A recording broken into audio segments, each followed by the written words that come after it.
coins, the 2 of coins, the 6 of coins, the 10 of coins, the king of coins, the 7 of coins. These are all about having money. So I think you're going to do okay. You know, it's remarkable. Like I mentioned in passing, the previous caller asked about romance and all the cards were cups. I said it's almost as if somebody asked about money and all the cards were coins. And that's what just happened. They're all here. Except for one, which is the Tower, which says that something is going to happen suddenly and change things. Now, the question is, will it change for the better? So let's take a look there. Yes, oh, goodness. The Queen of Cups, which is a very good card. It means the appearance of emotional stability and happiness and joy. And the Ace of Coins, which is a new way of getting money. All these cards that you have that are coin cards. How many do I have here now? 1, 2, 3, 4, 5, 6, 7 out of 9 cards that I pulled for you are money cards, and they're all good, positive money cards. So I think what this is saying is you're going to be okay. Oh, that's good. Yeah, you know, I've been worried. Who hasn't been, right? I mean, this is strange times in terms of money, and anybody who's under 40 doesn't understand inflation like this, has never seen it. So, you know, I don't want to get off into political stuff. This is just a scientific fact, as they say, that the money is losing its value. Here's another coin card. Here's the Wheel of Fortune, which is a card that says that things are going to be changing. And where they go after that is the Sun, which is a card of health and healing and growth and happiness. And the Empress, that's an excellent card here, because that means you're a person who can make things happen and make things grow in a metaphysical way, in a solid way. And, you know, sometimes it's considered fertility, but fertility in the sense that you make things happen. That's why on many decks that woman in the card is surrounded by fruit and vegetables and wheat, all the kind of things that grow and help us grow. So what I'm seeing here is good. It's very positive. I haven't seen one speed bump. I haven't seen one problem coming your way. Let me give you this. This is one interesting card. It's the Nine of Rods, and that is a person who is well prepared in life for whatever comes. The person in that card they show the person with a bandage on her head, meaning not that you've been beat on the head, but it's just that you've been through things in life and you learned from it and you grew and you're ready to handle what's coming. So I don't think that there's anything insurmountable coming your way. Okay. And that's important. The funny thing is, so I've been reading cards for so many years that there was like a recession going on when I started doing this stuff, and everybody used to ask me about money, and it's happening again. You know, so everything is in a cycle. But the good news for you is that the cards are all positive. Let me pull one more and see what we get. Oh, beautiful. The Queen of Coins. So there you go. You'll be able to handle. It's fine. The queens are someone who can handle it and deal with it, and it's going to be very good for you. So hang in there. I know things. You know, I believe things are going to start looking a little worse soon, and only because the classic way to deal with inflation and cure inflation is recession, and that hurts. But it looks to me like you're well fixed to deal with that. Okay? Okay. Good luck to you. Thank you. My pleasure. Bye-bye now. And you're listening to Reverend Elliot's Magical Window on the Ask One Radio Network, where we take a positive look at life, a positive approach. I've been doing readings for people for the last couple of weeks. I missed that too because I didn't have the computer, and I do a lot of readings on Skype around the world and around the country. And if you want a private reading with me, I'll just go to my website, magic-works.com, magic-works.com. Readings start at $10. And when you look at the prices aren't going to go up, even though inflation is here. But also remember, this is not written in stone. I don't want money to get between us. If you need a reading, if you want a reading, and we'll work something out so that you can afford it. It's I'm not in this to bleed people, not at all.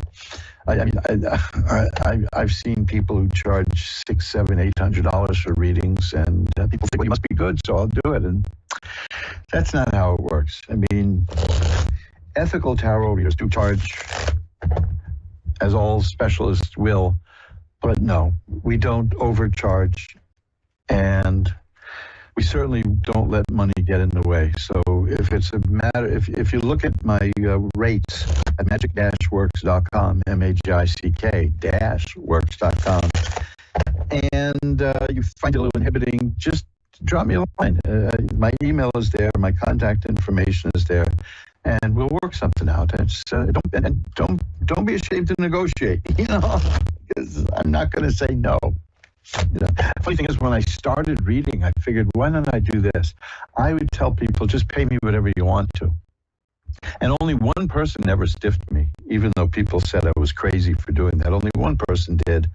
And I said, I'll do the reading, and then you just pay me whatever you want. And everybody was very generous and very good. And I got a sense of what people want to pay for this kind of thing. And that's how I set my rates, because this is what people voluntarily paid. But no, money is important. Yes, money is good. But this, again, I understand. This is not the time to ask people to spend exorbitant amounts of money. This is not the time to get people to spend any money that's extraneous. I understand that, because every month our money is worth less than the month before. And it's just sad to see savings being eaten. For those of us who've managed to have some savings, congratulations. My hat's off to you. Well, on that depressing note, let's go to Crystal in New South Wales, Australia. Hi, Crystal. You're on with Reverend Elliot. Hi. I just want to say I'm really grateful for how you look at that. It's so beautiful. Oh, thank you. Just listening to you talk about that, it's really nice. Well, I appreciate the kind words, because encouragement is always nice, So thank you very much. What can I look at for you? I would really just like to have some guidance on my daughter. She's been kind of taken from me by her father and his girlfriend, and they just haven't let me see her for like months, and I don't know what to do. I'm out of my mind. Okay, yes, I can see that. Now, that's an old trick that tarot readers do, like the cheesy tarot readers. If somebody says something, you say, yes, I know, but, we don't really know. But I do know because of what I see here. And I'm going to tell you what this reading is, because it's really, really optimistic. The first, when I said I know, I got the Nine of Swords is the first card. That is a card of immense, almost overpowering sadness. So you're going through hell right now. I know that. So I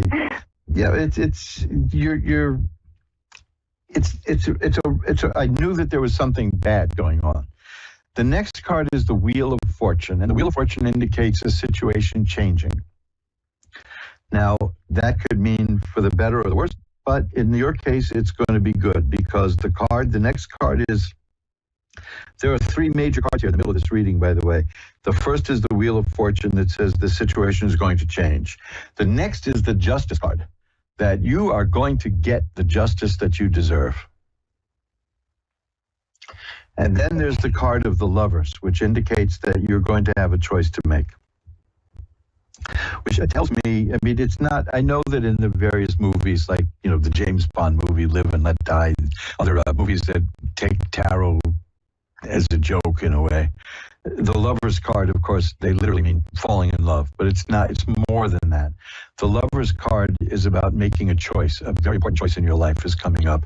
And that tells me that you're going to be offered some kind of settlement and an option. And so you're going to make, I'm not going to tell you what choice to make, because I can't see that. We don't want to go into all that. And anyway, if I could, I'm not substituting the cards for your judgment. But I see that you're going to a point where you have to make a judgment. But I can tell you what's going to happen when you make that decision. You ready for this? The troubles will be over. The next card I have is the Ten of Swords. The Ten of Swords is like a nasty-looking card, but it's not a bad card. It shows an exhausted person lying face down in the mud with 10 swords in her back. And that looks pretty bad, but it means life has thrown its worst at you, and you're going to get up and keep going. And the next card is another major card. It's the Sun. Health, healing, growth, happiness. You may not get everything you want, but you're going to get justice, and you're going to make the right decision, and it's going to work out well for you, is what I see in these cards. Okay, so he's not going to take her and move her 6 hours away like he wants to. If he does, that you're still going to work that out. You know what I mean? You'll deal with that, and you'll deal with it in a way that provides justice for you. See, I can't give you a yes or no on that, because that's it's easy, you know. No, don't be sorry at all, please. This is what you got a lot of guts calling in and talking in front of all these people about a problem that you have. So I admire you for calling in like that. I admire everybody who calls in for doing that, because you're not just idly curious. You've got a really serious situation in your hands here. The main thing is, and this is very important, and this goes hand in glove with the Justice card, is to make sure that you have adequate legal representation. Yeah. That's, that is very, my wife and I just went through about a 2-year and change lawsuit, and she prevailed. But we had a very good lawyer. So these things, the lawyer is important. Getting a good lawyer is important. And if you're not comfortable with the lawyer, tell the lawyer that. Communicate, keep it open, and because maybe there's something that you're just not being explained to you properly. So hang in there, because this is very good. It seems to me, because in the middle of all this, you're going to be called upon to make a decision. I'm reading the cards as saying that a settlement will be offered. And that's good. Okay. Now let me tell you this. I have above it, the person you're dealing with here is not being very honest with you. But you know that, right? Yeah. Yeah, because I've got a card. I keep hearing on new lies that come out, and it's horrible. I can't believe it. Well, the Seven of Swords is the card I have. If you look at that card on almost any tarot deck, you'll see it shows a person tiptoeing around, sneaking around, saying bad things about people, that kind of thing. But you can handle that. According to this, I've got cards that show that you're strong enough to handle all that. But things are going to change for you and change for the better, because you will be offered that. There will be a settlement that you'll be offered, and you'll be in a position of making a choice, and you'll get justice. Now, justice is not always winning 100%, but you will get justice. Yeah. That I'm not going to hedge that by saying, well, they kind of sort of indicate this. I see the real potential here, a strong potential for this happening, because these cards are very clear. They're very clear about the depths of sadness you're feeling. They're clear about the situation changing. They're clear about Justice card being in the middle there and ending up with the Sun, which is healing and health and growth and happiness, and that choice is there. This is an outstanding reading. And let me tell you something. If in the coming days, as this goes on, if you start to doubt and feel bad about it all, go to AskOneRadio.com. Look for the September 7th show under the archives, under under Reverend Elliott's Magical Window at AskOneRadio.com, and listen to this reading again. You can even download it and listen to it for yourself through the podcast section. And if you could go to my website for the next week. It'll be up at my website, which is magic-works.com, as soon as it's available, which is probably tomorrow. And you can download it from there at the site that says Magical Window. And if you lose track of that, just send me an email, and I'll send you a link to get the show. But I want you to don't forget this reading, because these are the cards: the Nine of Swords, the Wheel of Fortune, Justice, the Lovers, the Ten of Swords, the Sun. And if you can look at those cards online, you'll see exactly what I'm seeing, and you'll see that it's good. Okay? Do you have like a time frame on these things? It's happening now. it's happening Oh, now. really? Yeah, I'm seeing, this is, all these cards are showing that this is what's going on now. Okay. So Thank you very much. I really appreciate it. well, what I'm going to do is I'm going to light a white candle at the end of the show afterwards to send you positive energy so that we can kind of help boost this along, okay? Thank you. Thank you My very pleasure. much. Bye-bye. And thank you again for your... I hope you have a beautiful day. Thank you. Bye-bye now. And we'll just shuffle the cards up again. That's an interesting reading, and it's right on the nose. I mean, that is the kind of reading that applies exactly to the question that was asked. I mean, this is how the cards work. I'm fond of saying this. I've long since given up on trying to figure this out. But this is not. Anybody who wants to look at those cards that I mentioned, yeah, I defy you to come up with a different interpretation, because this is, especially with the Justice card in the middle there, this is very good news. It's just very, very good news. But legal stuff involves compromise, and that can hurt sometimes. It can be a little bit painful. It can cause a twinge, because I mean, there was a comedian I know who did a joke about this. He had a divorce that was so bad, he moved back home with his mother, and his joke was, this marriage was so bad I got sent to my room. But he also said that the joke was, in court, the woman suing him for divorce said, "Your Honor, he promised me the world, and that's all I want." But everybody has to compromise in a court case. You don't want a lawyer who will fight for everything you want, right down to your last dime. A good lawyer will let you know that some compromises have to be made. You don't have to sacrifice yourself, but go for the best you want and see what happens. It's my experiences with lawyers. Yes, you gotta have a good one. That's all I can say. Magdalena in Toms River, New Jersey is next. Tom, you're on with Reverend Elliot. How are you? I'm doing well. How are you? I'm okay. So far. Well, maybe we can do something to make you feel a bit better. How's that? That sounds amazing. Okay, what can we look at? What can we do for you? What do you want? I would like to know if that anybody on the other side, like a message, my father passed away, my mother-in-law, my father-in-law, and it's a general reading in my marriage. A lot. Well, do you want to take a look at your marriage, or do you want to... Well, see, usually when people ask me about that, they know what's going on in the marriage. So they know, Yeah. You know what I mean? So if you want, I can see if I can look at any messages from the other side. Yeah. I was, yeah. But let me see. I'll put out the cards, and there's a few cards I look for to verify that that's what's going on. And we just shuffle them up and see what we get. Cards like the Death card or the High Priestess who sees behind the veil. And this is the time of year that the veil is getting thinner and thinner. And, that's... well, there's the Death card. Bingo, right? That's one of the cards. That's definitely, for obvious reasons, one of the cards I look for. Although the card itself in a reading doesn't mean death. It does in this context, because that's what we're looking for. So let's see if there's a message here, and you can probably understand who it's from. Okay. Well,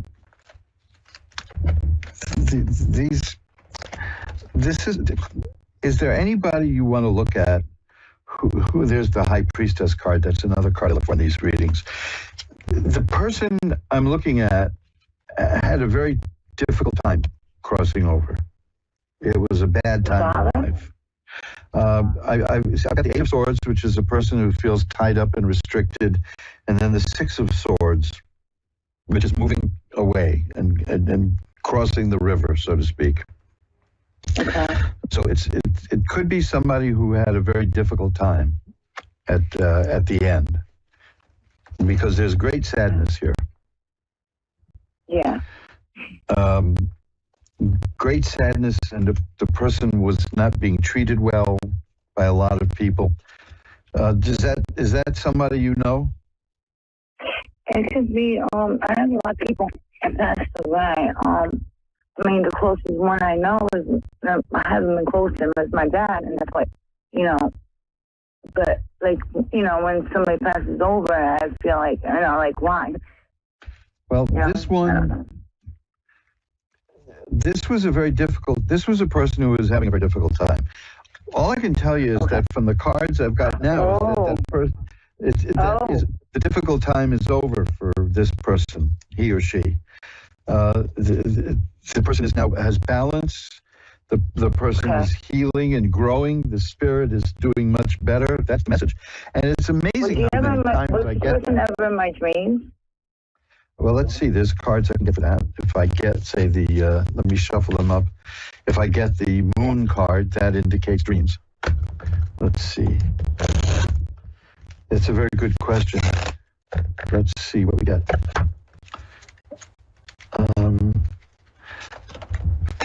I'm not getting an indication of any dreams, any activity in the unconscious, but what I do have is, again, and I get this a lot with these kind of readings, is the Ten of Swords, which says my troubles are over and I'm doing better now. You see, so the person is, the spirit is growing. The spirit is doing much better. Okay, that's amazing. Okay, even though there was great sadness and great pain. Right. Can you explain that a little bit to me? Is it because what the person was going through in the lifetime? They go through, like, you know, okay, I was feeling that a little bit. I mean, I don't want to get into too many personal things, but there's an indication that the person didn't want to live anymore. You know what I mean? That the person didn't want to anymore, and now the spirit sees that he or she is growing and is changing. I mean, I imagine in the spirit world we're no longer he or she, but so the message I'm getting, though, is to tell you that I'm doing much better now. Okay. I'm healing, I'm growing, I'm feeling happy. It's just, and I get that all the time, especially the Ten of Swords, which says my troubles are over and I'm growing. And I've got here the Temperance card, which says balance is restored in my existence. So that's a message that this person wishes to get across. Okay. Okay. I've got to run. I'm up against the clock, and I've got to get to one more call. So I will light a white candle also for you at the end of the show. Can you let me know about my marriage or anything like that, or no? I don't have time to look into that too deeply, so that's going to take a longer reading. If you want to give me a call another time, I'll be happy to do that. Okay. Okay. Bye now. Okay, and now let's see if we can get time for one more call. We have a few minutes left. Vinny in Tasmania is on with Reverend Elliot. Hi, Vinny. Hi, how are you? I'm good, thank you. Great. I'm glad to hear it. What can I look at for you? I would love to know about my friend Adam Golan, or his appealing to me, or whatever you can get it about my love life at the moment. But I'm single. I just we only have a few minutes. I can do this. What do you want to look at specifically? Love life, maybe. Okay, let's see what we got here. Well, there's happiness coming your way in the Ten of Cups. That's a good sign.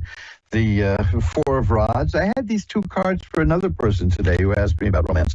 So that's looking good. It's. Did you just recently leave a relationship? Yeah, about over a year. Okay, because I've got a card here about leaving something that isn't working out and going to something better. And so that's why I ask you about it. It's the Eight of Cups. It's not a tragic thing. It's just that this just wasn't working and you just figured you're going to get something better. The Three of Cups is here, which is a card of a good relationship coming your way, but it's somebody you're going to meet through your friends. Okay. So keep an eye out about, and you know how friends are. They're always trying to fix everybody up. But I do see that coming your way. And it's going to be good. It's like the Five of Cups is an interesting card because that still relates to the relationship you had that didn't work out. But it's still a bit on your mind, but it'll fade. It'll fade in a bit. It shows a person looking at three spilled cups, and there are two other cups that are full, and she'll turn around and see those other cups. So there's good stuff coming your way. It's just maybe it's a little too soon, but you're still feeling a little impact from that relationship that you left. But you'll get over that. I do definitely see a new relationship coming your way. That's the Knight of Cups. So okay, so and it'll be good. Go ahead. One I never been met before. You've never what? Is there gonna be someone that I already knew before, or someone I never met before? I'm going to say that it could be either way, but I think the cards are leaning towards somebody that you never met before, who some of your friends are going to set you up with. And it's going to be good. It's going to be you look, see, the Four of Cups. Now that shows a hand coming out of a cloud offering a cup to somebody who doesn't notice it. So that definitely tells me it's somebody you don't know. And then there's the Nine of Cups. You're getting all the good cup cards here. That's a very good sign. The Nine of Cups means it's a very sensual and fulfilling and satisfactory relationship with people who know how to really live well. So I think you're going to have a great time with this one. How long is it going to be? For how many months? Oh, I don't think it's going to be a matter of months. I have the Ace of Cups here right now. That means this is in the works now. I would be very surprised if it took more than a month. Oh, wow. It's in the works now. Your friends are working on that. Your friends are they're gonna bring you somebody. It'll work out well. I've got to run now. Okay. But hey, this is looking good. I see all the good signs here for you. So congratulations, you're about to have an excellent ride. Okay, it's going to be a good experience. Thank you. And this one could last. You're going to be very happy. Thanks for calling. Yeah. Bye now. And that's it. We've come to the end of another edition of Reverend Elliot's Magical Window. And you know what that means? It's the end of the show. That means I'm going to tell you how scary life is, and then I'm going to sell you the cure. No, I don't do that kind of stuff. That I definitely don't do. I absolutely don't do that. If you go to any one of the pages, just about all the pages of magic-works.com, you'll see a link to my Zazzle page. But you go to the occult jewelry page at magic-works.com, magick-works.com. Go to the occult jewelry page because you think about this. I don't want to push anyone into buying anything as if I could, but we're sliding in towards the holiday gift season, and I have some very affordable, interesting gifts in the occult jewelry section. And if you could just go to any page at my website and click the Zazzle link, and you'll see a wonderful array of occult jewelry. And there's some stuff there that's like ridiculously overpriced, like pocket watches with pentacles of Mars on them. Trust me, I don't want you to buy the pocket watches. The pocket watches are just there for show. I don't even know what I would do if somebody bought one. I'd ask them, "Are you sure?" Because they're a bit overpriced, but they're pretty and I like them, and I may use one myself. But it'd be nice to take a look at some of the amulets and talismans there, because that's a good gift, and it's a simple thing, and it can bring you things that you desire. Take a look at that at Zazzle. And my bestseller over there, believe it or not, is an all-white shaving mug with the Williams Shaving Soap logo. Now, you can take a look at that too at the Zazzle page. I've sold so many of those, I've lost track. But I'm really happy with the occult jewelry page. I'm wearing one of the things now. I'm wearing a talisman now. And when we start doing video, you'll see what I'm wearing. So this has been great. I mean, the time flies, right? Isn't that what I always say? Time flies. It's up to you to be the navigator. But here we are at the end of the show. So I will see you again next week. 11 Eastern, 10 Central, 9 Mountain, and 8 Pacific on Reverend Elliot's Magical Window, where we will spend an hour looking through the tarot. And remember, until then, who you are is the universe's gift to you. Who you become, that is your gift back to the universe. See you next week.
Psychic Radio. That's #1 Psychic Radio Network. And watching Moonstruck TV and Lightning Television. Welcome. Time for the Mini Medium with Stephanie Cowan. Live from TarotWithSteph.net. Connect direct. In North America, dial 888-454-2751. In London, 20-3519-2158. In Sydney, dial 02-8488-3147. Or online, contact us through our Facebook page, facebook.com/Psychic Radio. Or one of our websites, askoneradio.com or moonstruck.tv. This is the Mini Media on A1R, the S1 Radio Network. All right. Hi, welcome. Happy Wednesday. Happy Hump Day. Happy May 1st. Happy Beltane, as some celebrate this 1st of May. I'm your mini medium on the amazing and wonderful A1R Psychic Radio and the beautiful Moonstruck TV. I am so extremely excited for tonight and just so many amazing things I'm going to start really manifesting for the month of May. So I cannot wait to see how tonight goes with readings and also just the month of May. So a couple things, just suggestions that if you want to do to bring in an abundance this May, I like to tonight, the first of every new month, you will place within your hand some cinnamon, just a little bit of, make a teaspoon of cinnamon. Then you will stand at the entrance of your door, your front door, the main entrance, the main doors that you use to get in and out of your home. And as you stand looking into your home, you are going to put the cinnamon in your non-dominant hand or your dominant. It really doesn't matter, depending on what you'd like to do. Then you're going to blow the cinnamon into your home, into the doorway, which will bring abundance. And as you do that, make a wish of what you're wanting to have happen for the month of May. So whether it's abundance of health, abundance of money or love or whatever it may be. So I just say be very practical, but you can also be a little overzealous a little bit. So anyhow, I love doing that kind of stuff and just seeing how the month, is and what it brings. And so by the end of May, just kind of look back and see what beautiful blessings of abundance have come. Hopefully, that's a little bit of fun advice for you guys. Now, also, Beltane is really where it's the celebration of bringing in and manifesting and really conjuring up, if you will, summer. So we're really trying to do that here in Utah. It's just been so cold, and we had some great temps, and then it just went down to the 40s and 50s, and I'm ready. Whatever it takes, I'm ready to do it, to bring in the summer. And I'm actually going on a cruise in 2 weeks from today.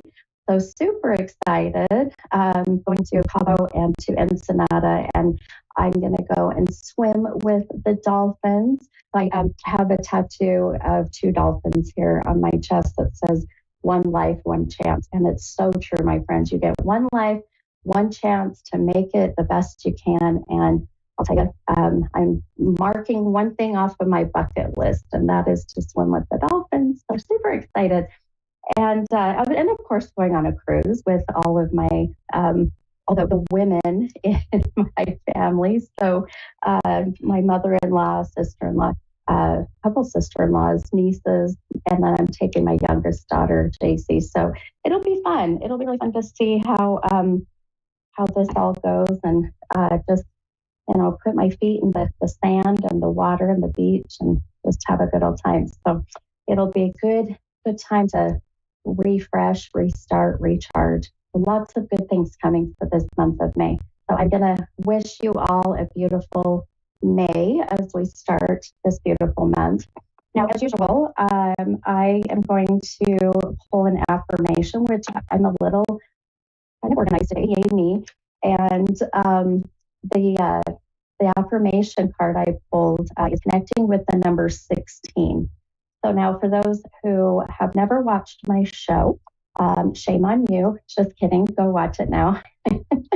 But the 16 is going to be a number that has been with me today, that is really going to connect with a loved one in spirit, or it can connect to one of my callers where my intuition, my psyche connects with the person I'm going to be meeting with. Or tonight on my Facebook page, so on Mini Medium on Facebook, I will be doing a few hours of free readings. So that will be starting at 7:45 approximately. I try to get on as soon as I can, but about 7:45, 8 o'clock, that is Mountain Time, which I'm learning these. My producer Dave's going to laugh, but I am learning these. So that would be Pacific Time. That is 6:45, 7 o'clock Pacific, and that is 8:45 Central and 9:45 Eastern. And that's the U.S. Now, to ask me to go beyond that is asking a lot right now, so I'll work on that.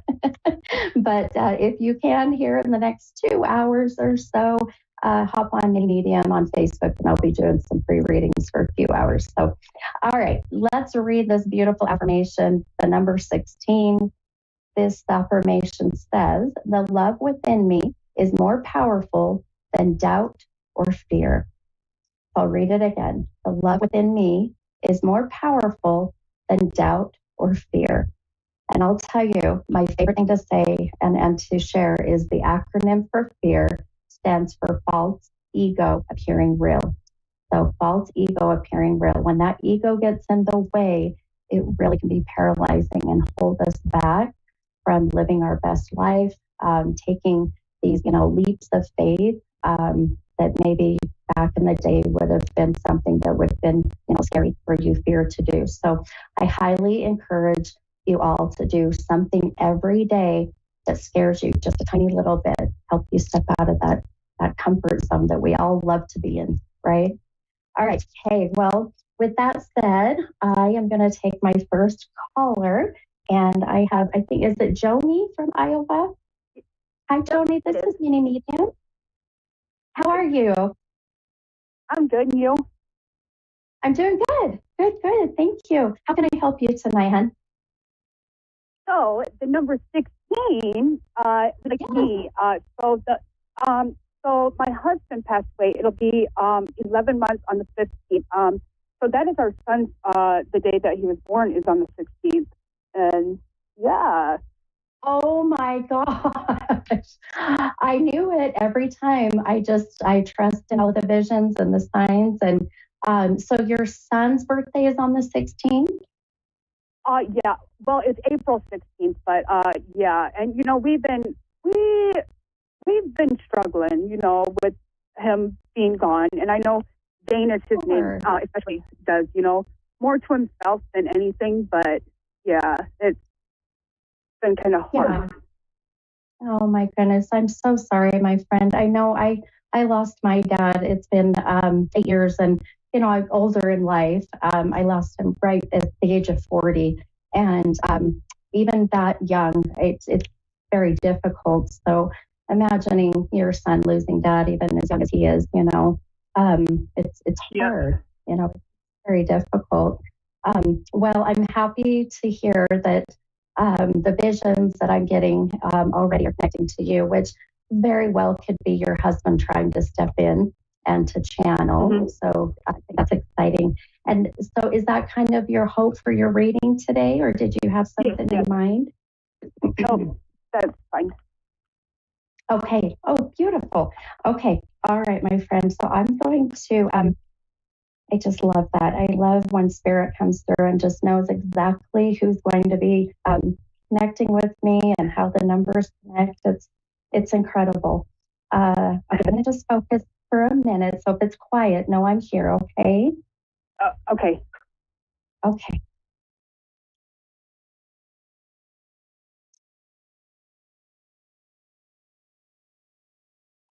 Okay.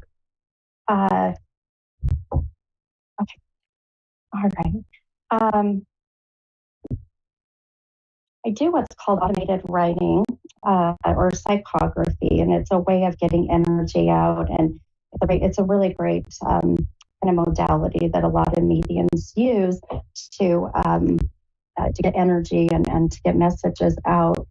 And I'll tell you, my pen is going very quickly right now as I'm kind of scribbling, and that's always a sign that your husband's energy is pretty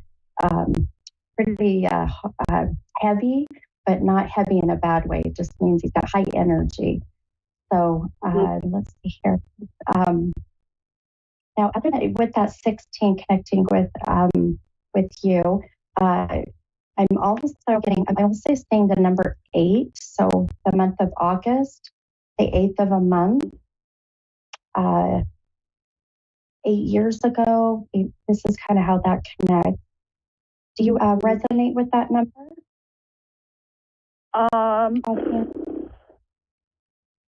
Not off the top of my head. I cannot, okay. But yeah, that's okay. No worries, my friend. It'll connect later. It always does. Oh, he just said, yeah, he just said, babe, think of the kids. I just heard, babe, think of the kids. That was really interesting and very loud in my ear. So that number 8, I want you to think of how that connects with children, your kids, grandkids, however that may be. So keep that in mind, okay? August, 8th of the month. Okay. Now, how do you connect with your husband with the passing? Boy, he passed at a very, very, he was very young. Do you connect with the number 56? How old was he? 56? Yes. I have no idea. Okay, that's okay. How old was he when he passed? 40. He was 40. Okay, very old, or very young. Very young. Yep. Okay, so May 5/6 is going to be like May 6th, or this is also going to be the age of 56. So this can very well be where that's coming in. I actually feel like he showed me the month of May and the month of June, so keep that in mind as well. He's shown me the 5 and the 6 separate from each other, so he's trying to show me the month of May and month of June. Okay. How do you connect with him? Go ahead. So like that was around the time he had passed away, is in June.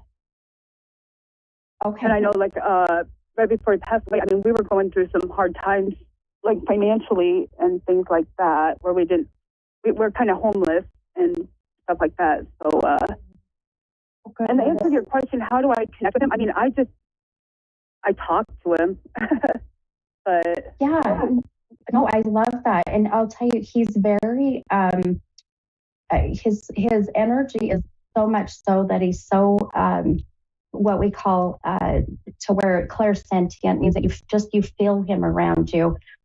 He also has a very distinctive smell, and I can't quite pinpoint what this is. It's very did he smoke cigarettes or did he smoke pot? I don't care either way, but I can smell something. he did smoke. He did smoke cigarettes. I mean, he used to smoke pot, but like that's no. Yeah. Perfect. Okay, so pay attention to the cigarette smoke. That's going to be a lot of his signs of letting you know he's around you. He says tell my son that I'm trying to hear him. He says, I'm sorry I left the way I did. I'm sorry I left the way I did. Do you understand that? I do, because so we were kind of separated, Adam's name, and the kids, since we didn't have a home. We just made sure the boys had a place to stay at that time. So the boys didn't really get to see their dad like a whole lot. And like he died like the month after Dane's birthday, actually. And so like the 16th also, we had a surprise birthday party for Dane last year. And it was kind of the last time the boys like really seen their dad. And it's the last picture we all have as a family with him. So that's been really hard. And then our other son is getting ready. So we've got 2 boys together, and our other son is getting ready to graduate now. So yeah, it's been kind of hard going through pictures and not knowing that he's going to be here. And Yeah. Oh my goodness. Well, and I'll tell you, one of the things I want you to if you feel comfortable, let your son know that's graduating. Please watch for he. Do you get eagles or hawks? He just keeps showing me and says, tell my boy." He says, "My boy." That was interesting. He says, "Tell my boy that to watch for the hawks, the eagles, the falcons." So.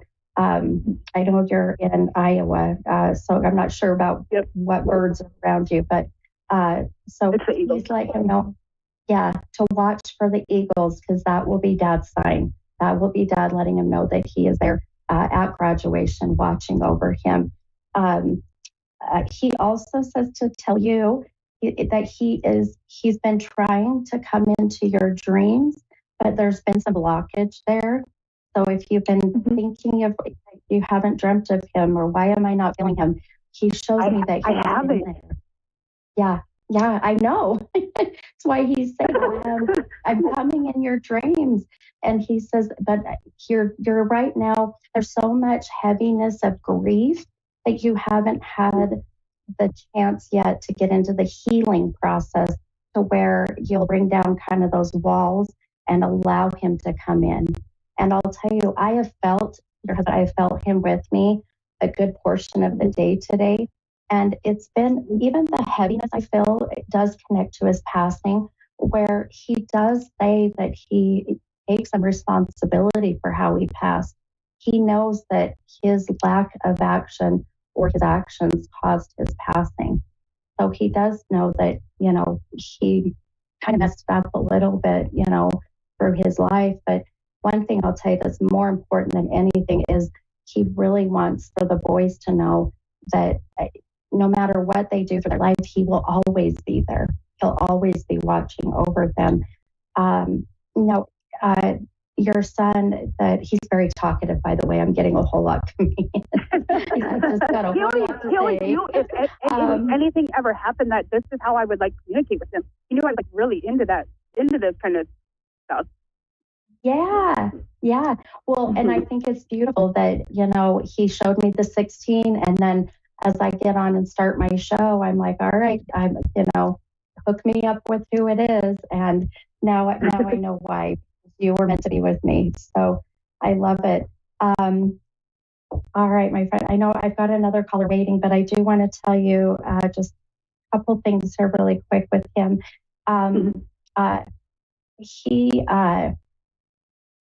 He shows me that he says he's okay with you gave away some of the things that maybe you've been wondering, should I have given those away? I show you,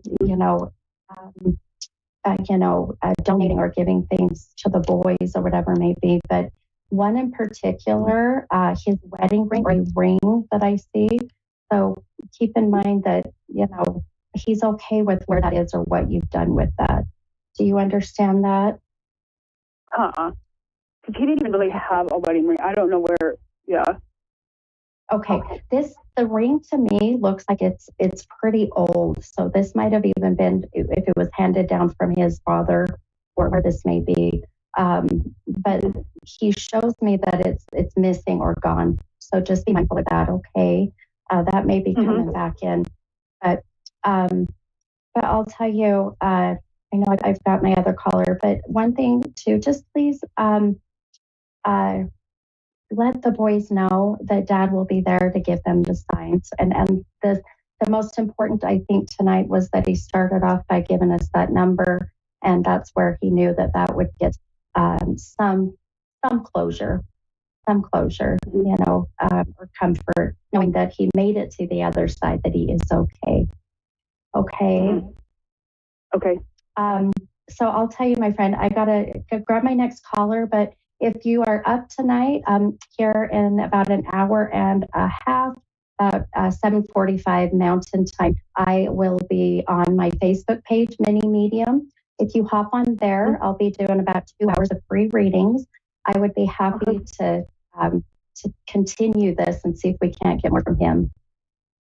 For sure. Okay. Sure. Well, thank you so much. Right. Yep. Oh my gosh, you're so welcome. Have a beautiful night, my friend. You too. Bye. Bye-bye. All right, you guys, we got time for another caller. I'm super excited. This gal is in my hometown here, or my home state. Cassie from Utah. Hi, Cassie. This is Mini Medium. How are you? Hi, I'm good. How are you? Good, good, good. I see that you're from Utah. Is that right? I am. Oh, that's awesome. I love it. I am as well, my friend. I've been saying that I'm so ready for some warm weather. This weather has just been so kind of crazy, but Heater on in the morning and air conditioner on in the afternoon. Exactly. Welcome to Utah. So true. It's so true. Well, how can I help you tonight, Ann? I'm just hoping for a little bit of guidance. I've been really struggling this year and losing myself a lot, so Okay. I'm not entirely sure. I guess whatever comes through. Okay, sure. Okay, Ann. Well, I'll tell you, I can already tell with your energy, and sometimes I incorporate my tarot cards, and I'm going to pull a few for you just to see if it gives us anything more to validate what I'm getting. But you definitely have this very, what I call unconditional love of energy. So it's kind of a blessing and a curse. You know what I mean? I do. It's hard because when you have that unconditional love and you forgive, it really it's who you are, and I don't want to see you change that, but I do want to see you start to protect yourself more, because I feel that a lot of what's going on right now is just, I call them energy vampires, and they're people that don't mean to. Maybe some do, maybe not all, but some may intentionally suck the energy out of you. But they can't take that from you, my friend, unless you allow it. And I feel like that's what's happening. Just so many people, situations are just taking so much out of you. And I'll tell you, I pulled a couple cards, and I think these are amazing. I'm going to show them on my live here. So if you go and watch the video on YouTube or on Facebook, but the one card is a Hierophant card, and now that card came out of the deck upside down. So in tarot, that's representing shadow work, which your shadow work is the things that you are working on for yourself, or those things you're like, I really need to start working on this so I can live my happiest and healthiest, best life. So you got some shadow work, and that Hierophant card is a very spiritual card. The card where it represents people who are working on finding their purpose, connecting to your highest divine, as we call it. With that card, I love this card for you. You pulled this death and rebirth card. Now, don't freak when you hear the word death. It doesn't mean literal death. So it means that you are going through this beautiful spiritual ascension or spiritual awakening, and you are now going through the death of the old Cassie and the birth, the rebirth, I should say, the rebirth of the new Cassie. So anytime you go through these transitions of change, it just feels so heavy, overwhelming. You just feel like you're lost. Your direction is completely off course. But I'll tell you, my friend, I've done this a long time, 20-something years now, and even just feeling your energy and picking up on you, this is just temporary, my friend, just temporary. I know so. I know so. You trust me, my friend. But I get it, because it's one of those things where we just feel so defeated and so lost, and it feels like, gosh, God, give me a break. When am I going to get a break? And I'll tell you, it's coming, and I'm telling you, I don't sugarcoat, what. So I tell you is what you need to hear, not what you're necessarily going to want to hear. And right now, right about, let's see, 8, yeah. Give it some time here. I really feel here in the next 2 to 3 months. I know that seems like, oh my gosh, I got to go another 2 to 3 months, but just be patient. I really feel about July, August, that's where I see a shift. I really feel too, this has to do with a relationship having an ending. And doesn't mean a relationship is going to be completely done with. It just means that the fight is over, if that makes sense. Do you understand that? I do. Okay, hon. Okay. This will be a good time where it's the next milestone of where you really are going to see things change for the better. So please, keep that in mind. Also, do you do any kind of, well, let me ask, what do you do for self-care, my friend? I don't. Okay. Okay, that makes sense. I'm sitting here going, I can't even see what you're doing to take, that self-care and self-love. Okay. So no more of that. You're going to add that back into your life, meaning go and get a pedicure done, go get your hair done, go get a massage done, take some time and go out with some girls and, go to like a sound bath. Shoot, come see me. We'll do a reading here. I'm in Utah, so I'm in Harriman, so I don't know what you're about, but come get some Reiki done. I'll do some Reiki and energy work on you. I promise you, as I see it coming, it's just, we always feel like we want to quit right when the magic happens. And you're right there, hon. You're right there. So give it some time. I also want you to make sure that you're protecting your energy by not allowing these other people to come in and take advantage of you. Okay? Okay. Now, really quickly, I got probably about 90 seconds, about a minute and a half, but are you working right now? No, I lost my job at the beginning of the year. I just got depressed and haven't picked myself back up yet. Okay, hon. Okay, and that's why I asked, because I felt like that you're going through, kind of that part of your life that feels a bit kind of, lost, if you will. But right here, about the end of this month, the end of May, I see you working again. And I do feel like this is something you're going to actually enjoy, and it's going to help fill up your soulful cup. So be watching for that. But you've got to step out of your comfort zone, hon. You've got to step out of your home. You've got to get outside in nature, get yourself grounded. And I promise that will help, okay? Okay. Okay. All right, hon. Well, if you have any times, like I told my last caller, on my Facebook page, Mini Medium, here in about an hour and 15-ish, hour and a half, I'll be on my Facebook page doing more readings for free. So feel free to hop on, okay? Okay, perfect. Thank you so much. Okay. All right, hon. You're so welcome. Have a great night. You as well. Bye-bye. Okay, bye-bye. All right, my friends. Well, thank you for joining. I am your mini medium. I will see you guys next week. Have a wonderful night. Bye, guys.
watching Moonstruck TV and Lightning Television.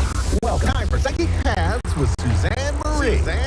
Live from PsychicPaths.com. Connect direct. In North America, dial 888-454-2751. In London, 20-3519-2158. In Sydney, dial 02-8488-3147. Or online, contact us through our Facebook page, facebook.com/Psychic Radio. Or our websites, AskOneRadio.com or Moonstruck.tv. This is Psychic on A1R, the Ask One Radio Network.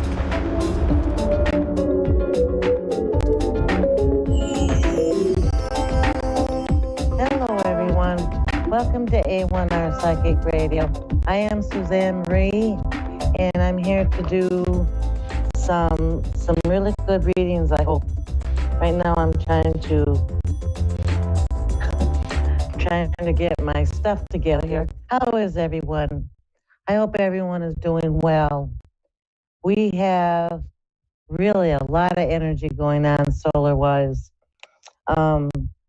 Last week, well, you know about the eclipse last month, and then we had the Uranus conjunct Jupiter, which is change in luck last week, and tomorrow we have Pluto going retrograde, and that is not a bad thing. That's a good thing. That means a great deal of healing that we need is going to start transcending us. So I am ready for that healing. I don't know about you, but Pluto retrograde really sounds good to me. And then we're going to have Taurus. We have Venus and Taurus, which is a lot of love going on. And we have Mars and Aries, which means that we will have to be dealing with some anger and some fear. But we can process it. We can go through it. And it's going to be great.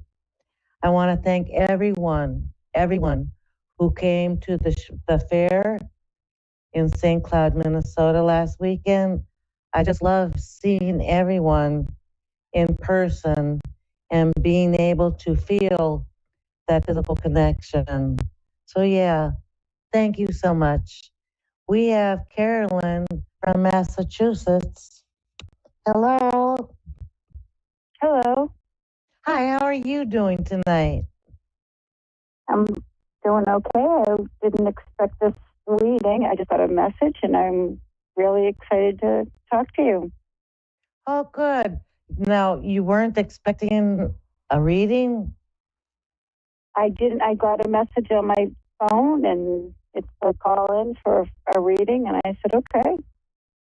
Absolutely, you needed it. Wow. I did. Oh. Congratulations. I'm so glad that you called in. I appreciate that. Thank you. What can I help with tonight? Well, a lot going on. How long will my husband be out of work? Okay. Hang on a minute. Let me see what Spirit says.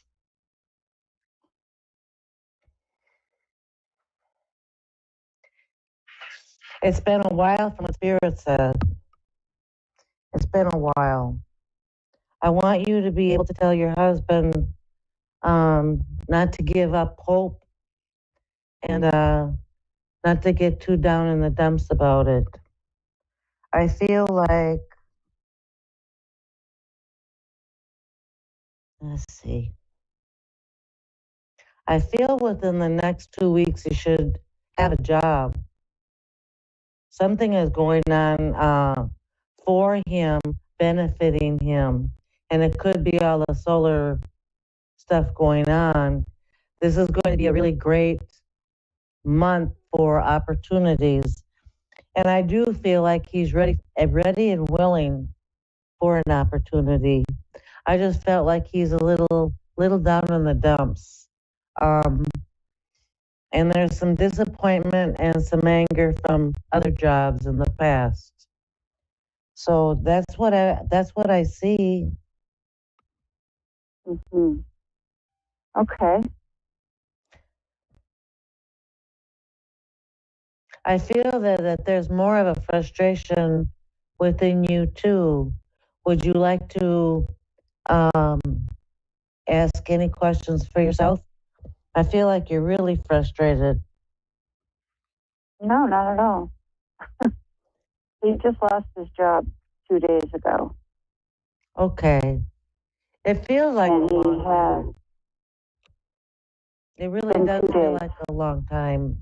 I was asking about you though, not concerning the job, but something personally for yourself. No, no. I don't really want to. I don't have anything on my mind. This is I could ask about my surprising. brother. Yeah. What about your brother? I'm wondering about his financial situation. Will it get better? He's really struggling. Yeah, I do believe that that will happen too. Um, I feel that that will take some time. I think before the end of 3 months, he should be okay. Um, and he makes some different decisions that he's changed in himself. I feel Yep. like it's his decisions and his need to focus on what he feels is important is going to really do that. But I do think it's going to be in about 3 months. Okay. That's good news. So, Very so good with news. this lengthiness, I'm going back now to the first question. Did he have that job long? Is that what I'm getting? Because I feel like something's been happening for a while. I'm going to agree with that now. I'm going to agree with that because it was job sabotage and jealousy Oh, wow. that got him. Yeah. Do you feel anything like that? He got fired from his job. I feel And like do you feel there's it was anger. personal? And I feel like it's righteous anger with that. Okay. And I think it's going to take some time to heal with him because to go to work, you need to trust the people around you. And I feel like he's been somewhat wounded. And maybe that's why he needs hope. And that's why he needs to stay uplifted because not every place is going to be like that. And I dare say that a lot of people wouldn't act on it the way that was going on. So I just want him to stay hopeful and have faith that things are going to be better. But I did feel the anger and the frustration, and I did feel like he feels betrayed. Okay, yeah. So just tell him to keep his head up and be hopeful. Don't lose hope. Okay. That was one incident, not his whole life. We tend to feel that way when we're betrayed, like that's been forever, but it's not. So I just don't want him to lose hope. Okay. All right. Well, thank you so much. I actually have to go, but I appreciate this reading. Thank you. Go ahead and have a wonderful week. Thank you. Bye-bye. Thank you. So hello everyone. This gives me a chance to speak a little bit. During the fair last weekend, it kind of made me wonder if I was going to teach a class, which there are in certain psychic wellness venues. I think it would be to try to really make this world a loving, kind place. I think that judgment and opinions and certain things that are secular, just there's an overpowering need for that in this world. But I want the world to be a better place by loving kindness. We don't we don't know just exactly how important our opinions are, but I can say that they're not that important. We should live by example. And I say should, but I don't want to say should. But if everyone lived by example of the things that they believed in, like loving and kindness, accepting our neighbors and whatever, a whole lot of things would feel better if we were kinder and more loving towards each other. I think the world would feel better. Compassion. I like the idea of compassion being our guide as to how to deal with other people. All of it. And going to Jesus said to love one another. Buddha said to love everything up and down and over and under. So we do need that. This is a time to just really be kind to each other. A smile is contagious. A thoughtful gesture may be really meaningful to the person that you don't know what they're going through.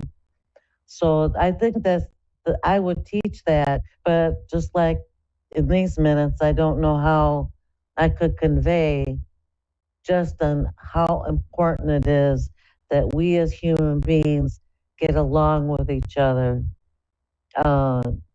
If you can't say anything nice, don't say it. If you don't want something to come back to you, you don't say it.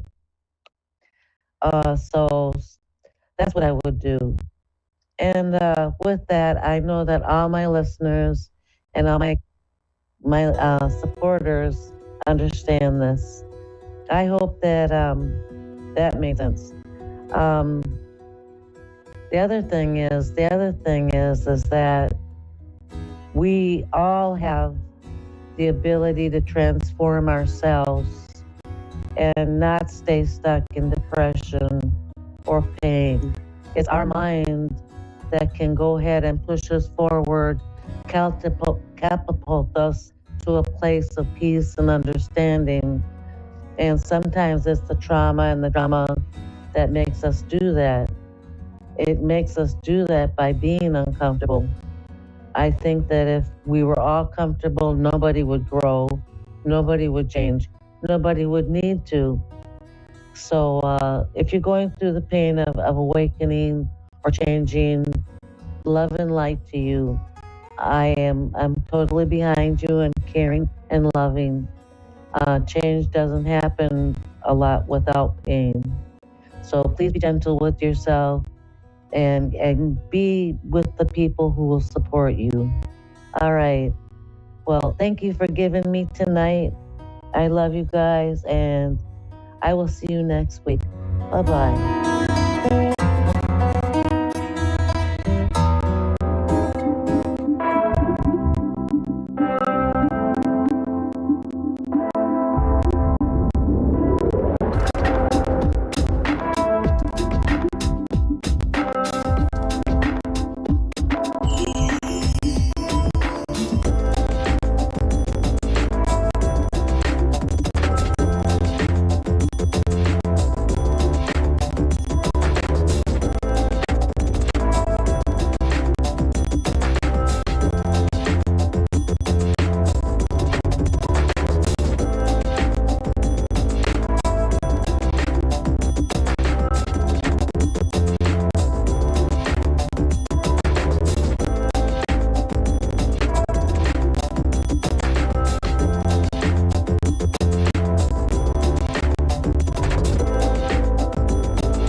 Psychic Radio Network and watching Moonstruck TV and Lightning Television.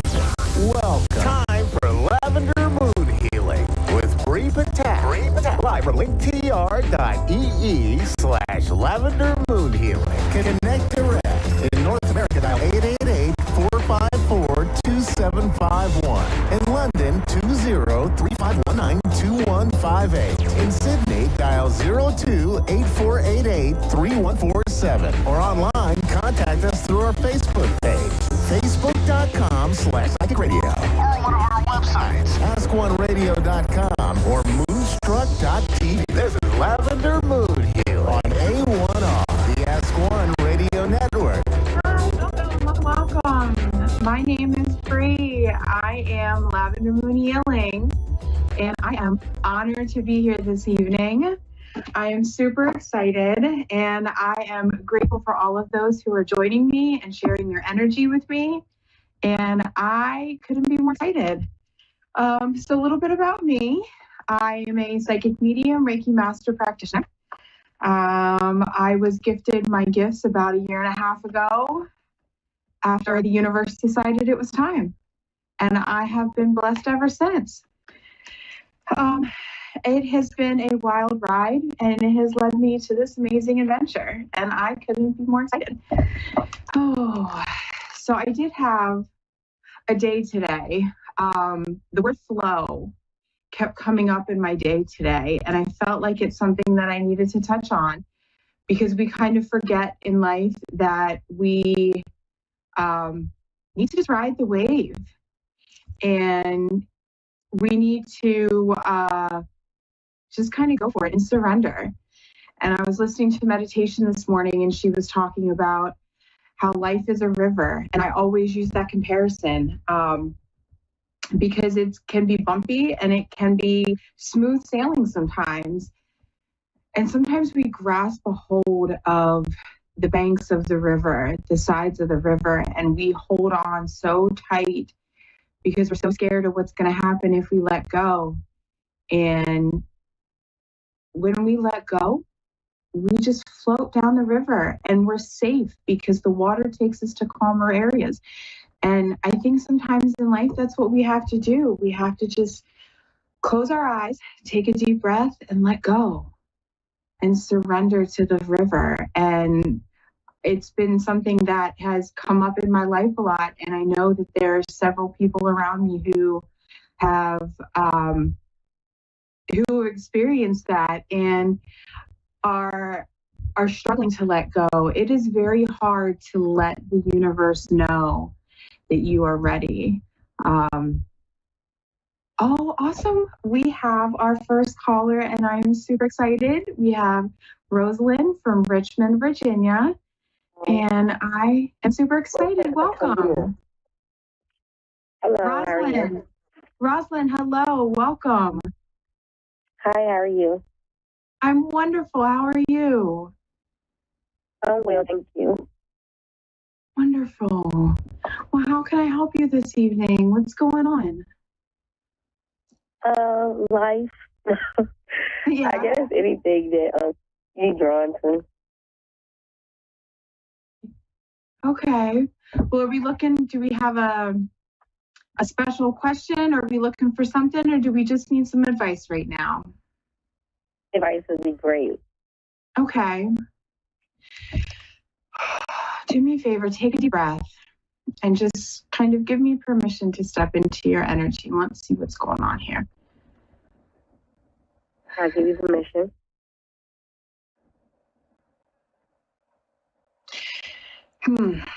Now, are you having a tough time making a decision? Are you kind of stuck at this crossroad right now? Are we?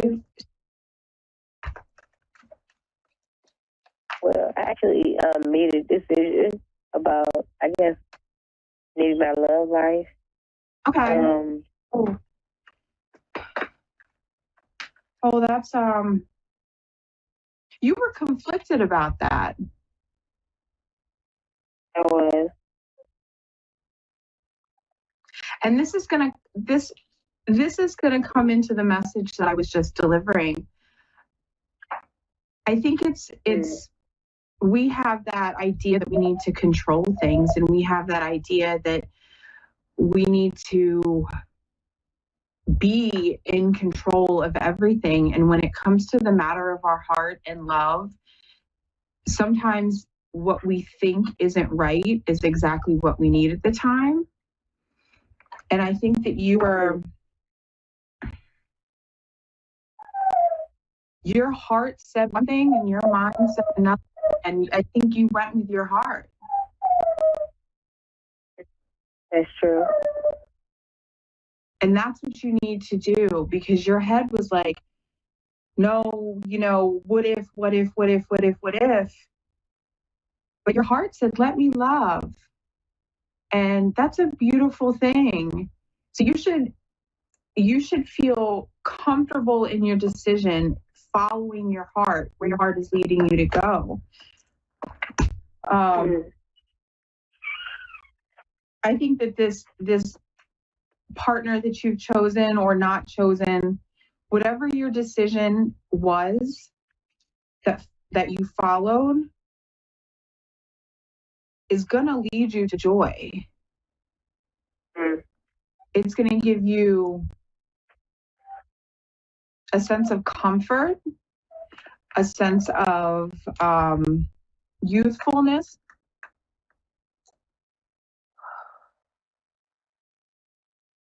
But your head is still messing with you. Your head is is giving you this fear of being hurt.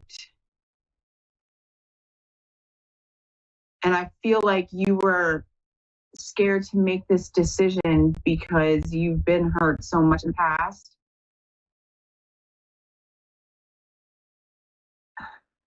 Has this person hurt you before? Was this why? Yeah. Okay, I was going to say there's like rational feelings coming in, like no, this is going to happen again. But if you in your heart know that this is where you're supposed to be, then that's where you stick with. That's where you follow your heart. Your heart is going to lead you to what is giving you joy. And now the other thing to do is follow your intuition. If you know in your heart that this is the right thing, our intuition is a strong tool. It's a guide that I think we forget to use.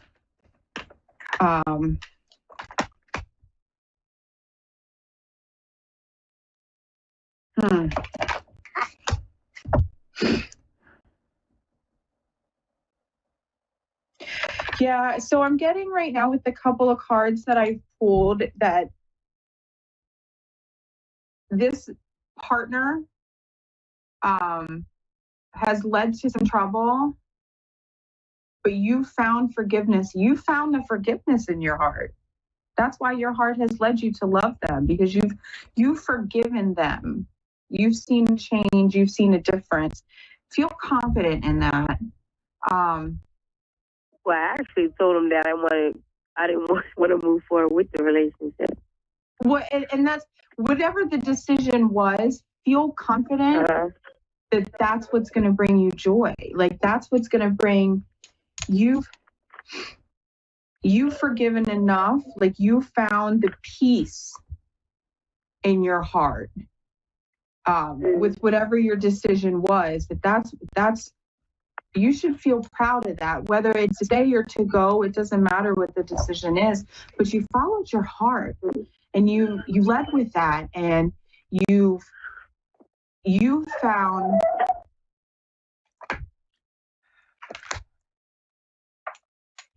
a way to kind of keep yourself down a different path. You took the risk. You let go of the side of the river, and you just jumped in, and you were like, this is what's supposed to happen.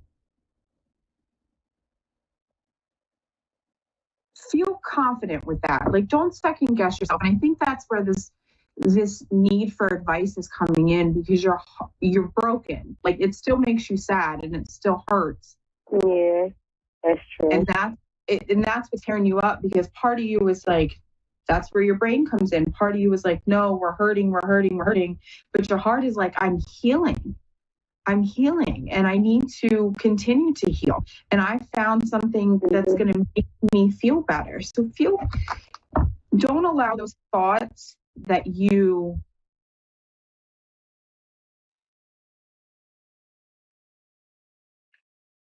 don't allow those negative thoughts that you know aren't right for you to take control. Right. When they start to, I'm sorry, go ahead. Oh, I'm listening to you. Okay. When they start to creep in and those thoughts start to creep in,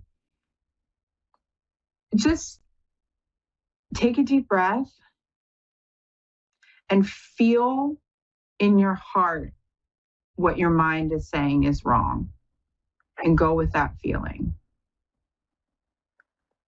Like the healing is the pain is gonna heal, and it's gonna go away, and you're gonna be stronger for it. So everything, I'm a firm believer that everything in life happens for a reason, and everything is a lesson to prepare us for the next phase of our life.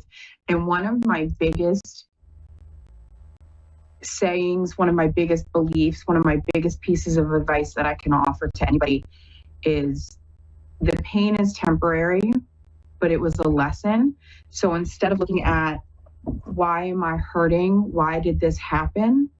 Take a step back and look at it from a different perspective and say, what lesson did I learn in this? What can I do to prevent me from hurting like this again? You found the strength to make a major decision in your life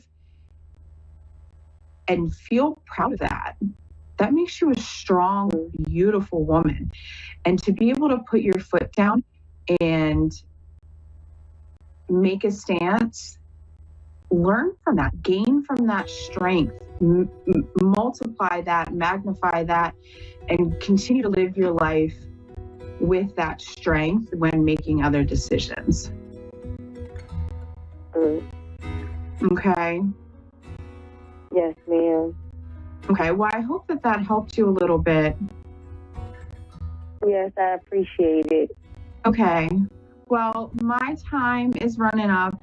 Rosalind, thank you so much for being my very first caller, and thank you for joining me tonight. I do hope that you find peace in your decision and find some strength in your decision as well. And I wish you the very... Absolutely. Thank you for allowing me in your energy. And I really hope that you have a wonderful evening.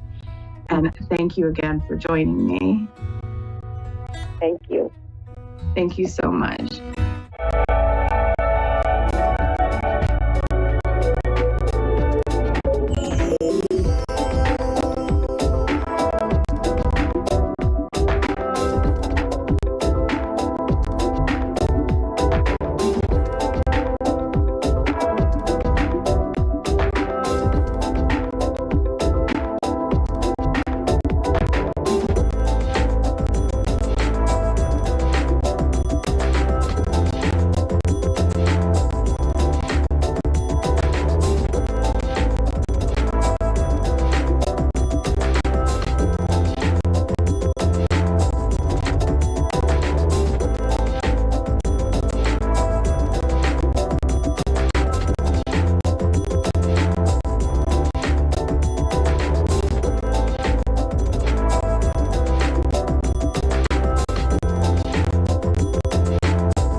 Psychic Radio, Earth's #1 psychic radio network, and watching Moonstruck TV, enlightening television.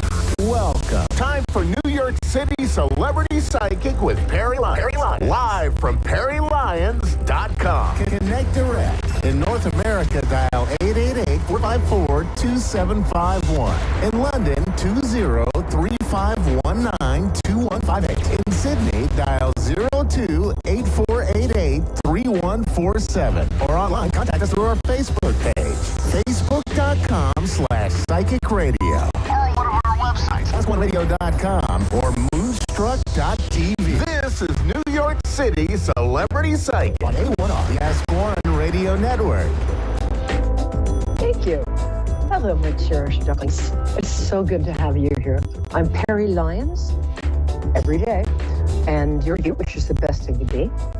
And this is either A1R Radio or Moonstruck TV or both. And I'm here to take your calls. I'm staring at my phone like a lovesick teenager waiting for your call. Meanwhile, we're going to do a couple of things. First, I'm going to talk about something I've been noticing with a lot of my clients recently, which I call the bookmark syndrome. And after I finish explaining that, we're going to do the psychic tarot weather, and then I will take your calls. Okay, ready? I know you are. Bookmark syndrome is interesting. Now, funny, one reason I have a steady clientele is because I'm pretty straightforward. People don't always like it at the moment, but later on they thank me for it. Either that or I just get a restraining order. But so I'm going to say something that's going to sound a little harsh, but I don't mean it that way, because my feeling is that I just want you, the singular you and the plural you, to have your happiest life. And in romantic romantic situations, sometimes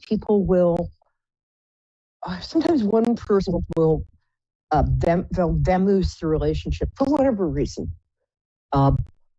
They might be with somebody else. They might feel they can't make a commitment at this time. They might want to break up with you before you notice that they turn into a werewolf. Normal stuff. One thing I've noticed is that sometimes when the person who's broken up wants to make sure, and I don't think they do this deliberately and I don't think it's malicious, but it's not good.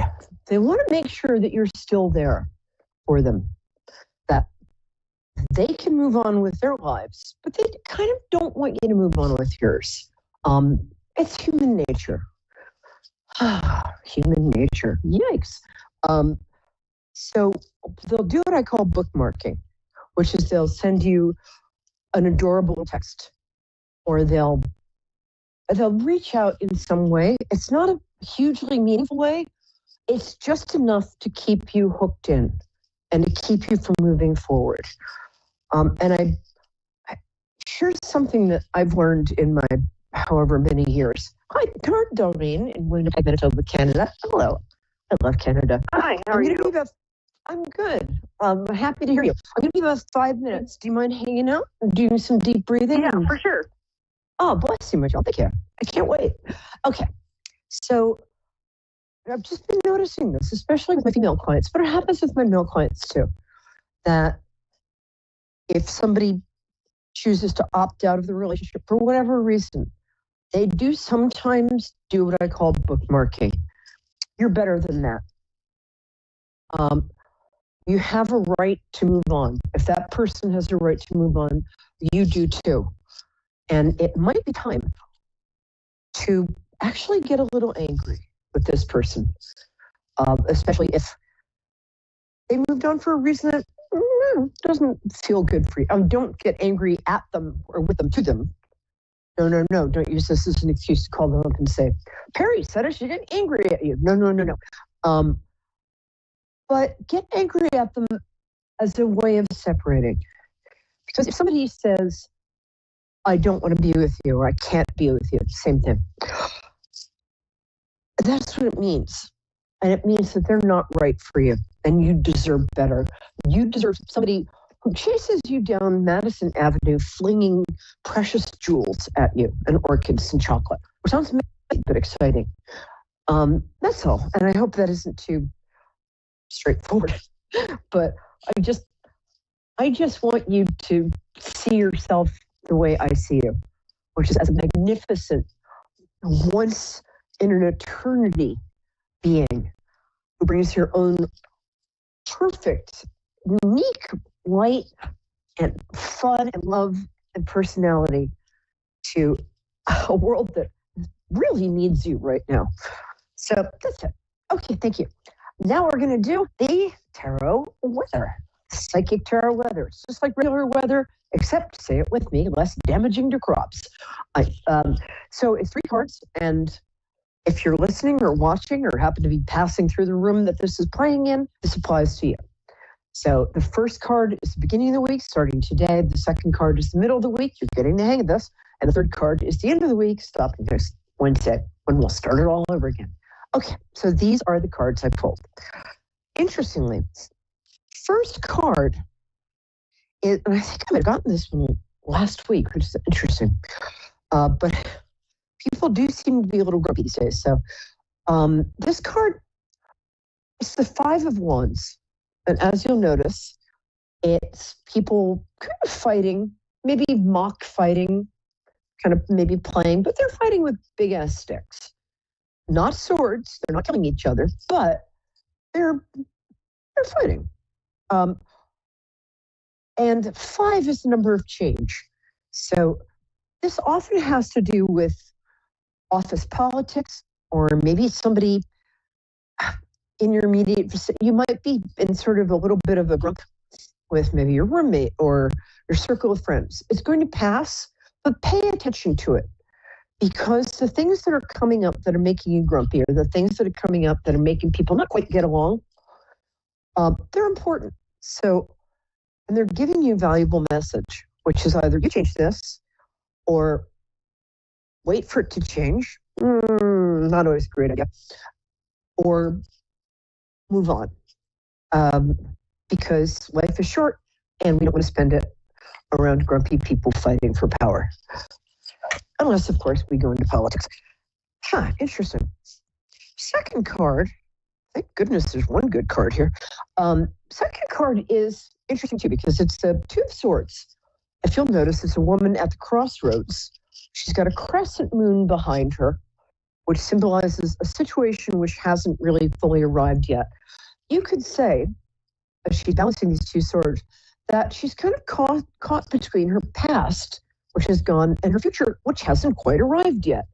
So if you're feeling this week like you're a little stuck, it's because it might not be the moment to make a big decision. And it might be the moment to just rest for a bit. And as the moon waxes, gets bigger and lighter, you'll get more light on the situation. And I'll tell you something interesting. I've been beating myself up about not being as active as usual the past year, because I've various reasons. I lost my mom and stuff like that. And I went out to my back garden the other day, and I hadn't gone out there for like 6 months. I hadn't touched it. And it had blossomed, everything was blossoming perfectly. I hadn't done anything. So sometimes the wisest thing to do is nothing at the moment. In the same way that my garden, when I let my garden just rest and do its thing, it came to its own balance and harmony. Okay. Whew. The third card is interesting too, because this is the High Priestess card. Now, a lot of people say this looks like a nun, but if you look at the pomegranates back of her, they're very kind of sexual looking. So this is whether you're male, female, or non-binary. This is a card that says, towards the end of this week, you're going to be really getting some spiritual downloads, and you're going to be in a couple of situations that it's best to kind of bypass your intellect and go straight into your gut and ask your gut, okay, what's the right thing for me to do? What's really going on in this situation? When I teach my class in metaphysics, the first thing I teach the class is what you think is going on, what you feel is going on, it's actually happening. Anyway, so that's it. So this week is, if you're having a little office politics, it will pass, but you're being given an opportunity to empower yourself in the situation, make some decisions. The second card was about maybe not making a decision right now and kind of being with your stuckness and radical acceptance, because it'll change. And the third card was using your gut. Sometimes I'll actually like go into my tummy, not literally go into my tummy. That would be a weird kind of thing. To check in with that and say like, okay, what did my gut say about the situation? Because your gut's pretty much always right. Okay, thank you.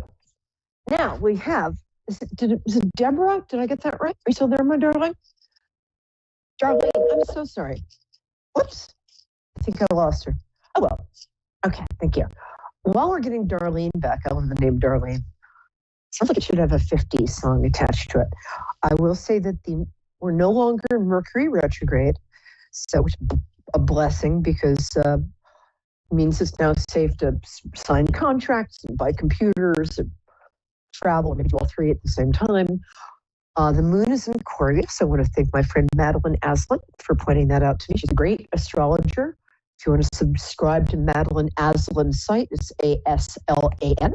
I highly recommend her.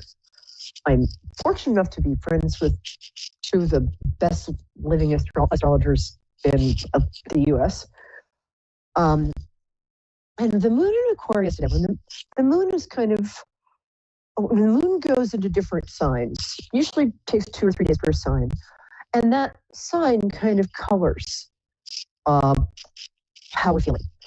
If you're in Aquarius and the moon is in Aquarius, you're probably feeling really good, because we always feel really good when the moon is in the same sign as our sun is. When the moon is in the opposite sign from what your sun is, so if you're Pisces, when the moon is in Virgo, it's not a great day. You might want to just sort of stay inside, talk to the cat. If you don't have one, rent one. The other thing is that occasionally when the moon is void of course, which means sometimes the moon will kind of take a couple of hours off in between signs. You can look that up in any astrology app. It's called Moon Void of Course. And it's a good time to not do anything terribly important. It's a good time to declutter or sort your sock drawer according to color. Or, you know what I'm saying. What else? Moon Void of Course. Okay, we've been through. So to sum up, when the moon is in the same sign as your sun, it's a green light day. It's a good day to ask for favors.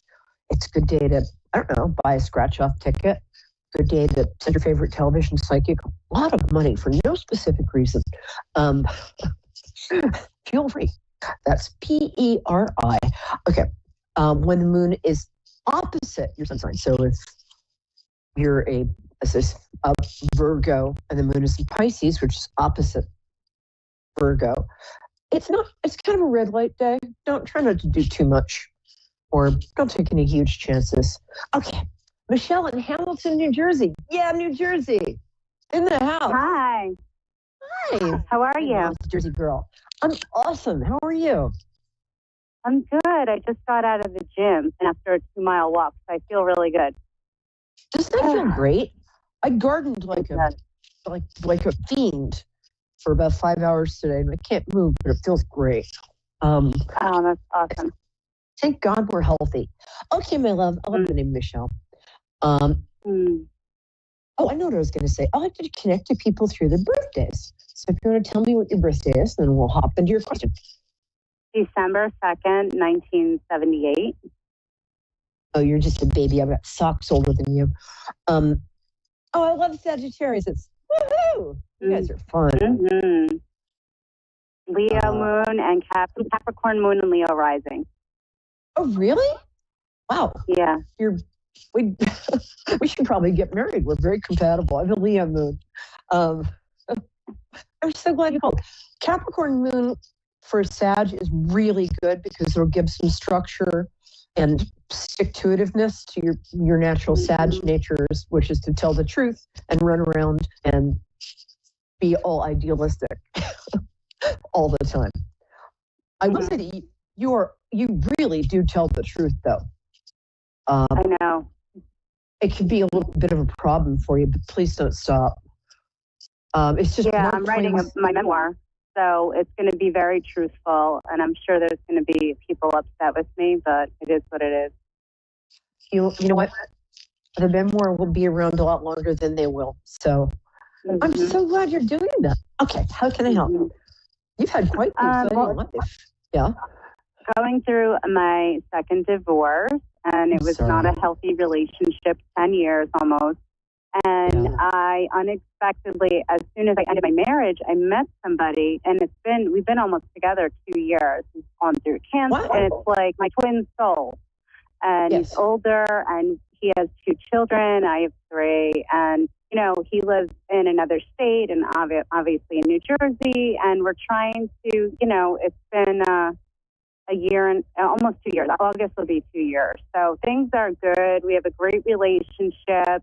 But I just wanted to get some guidance on this, and how things are going to go down.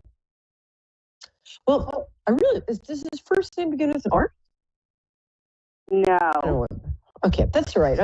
For some reason, I'm thinking of in my mind as Roberto, he's almost got a European feel. He doesn't, I'm going to say something that's going to sound a little odd. American guys can be and I love American men, but they can be kind of a narcissistic or I don't know, but this guy, especially the guy you were with the last 10 years. But this guy, he was very narcissistic. Oh, yeah. We're going to get back to that in a second. This guy isn't, and he's very kind of relaxed about things. Yes, he is. He's very smart, which is good because you're very smart. He's fine with you having had a lot of celebrity friends and all. He doesn't get freaked out by that. I have celebrity friends, I do. Well, I think it feels to me like you've been in kind of exciting situations in the past. Yes. So often, I'm such an American that part of me is like, well, there must be a famous person involved. But you've been, maybe I'm getting you mixed up with me. It just feels like you've been in the higher echelons of society a lot. Yeah, I guess so. I'm not wealthy, but, I've gone to some great places. Yeah. No, you've had some really fascinating things happen. I want to say to you, first of all, congratulations on letting go of the last relationship and of not carrying any baggage into this one. You would have every right to be defensive or bitter or wounded. This is a Sagittarius thing. You guys you're like the Tiggers and that's my highest compliment. They're like the Tiggers of the universe. The wonderful thing about Tiggers, there's a wonderful thing. Top is made out of rubber, bottom's made out of spring. Tiggers bounce, and you bounce. And it's not shallow. It's just a very healthy resilience. Congratulations, because you were getting smaller and smaller and smaller in that last relationship because he was getting more and more and more controlling and pretty critical. And I'm just so glad you got out of there. And I don't actually hope he gets hit by a meteorite, but I don't actually know. I like this guy. Even though I'm like a very New Jersey centric person, I don't think you're going to be staying there. I think you're going to be moving.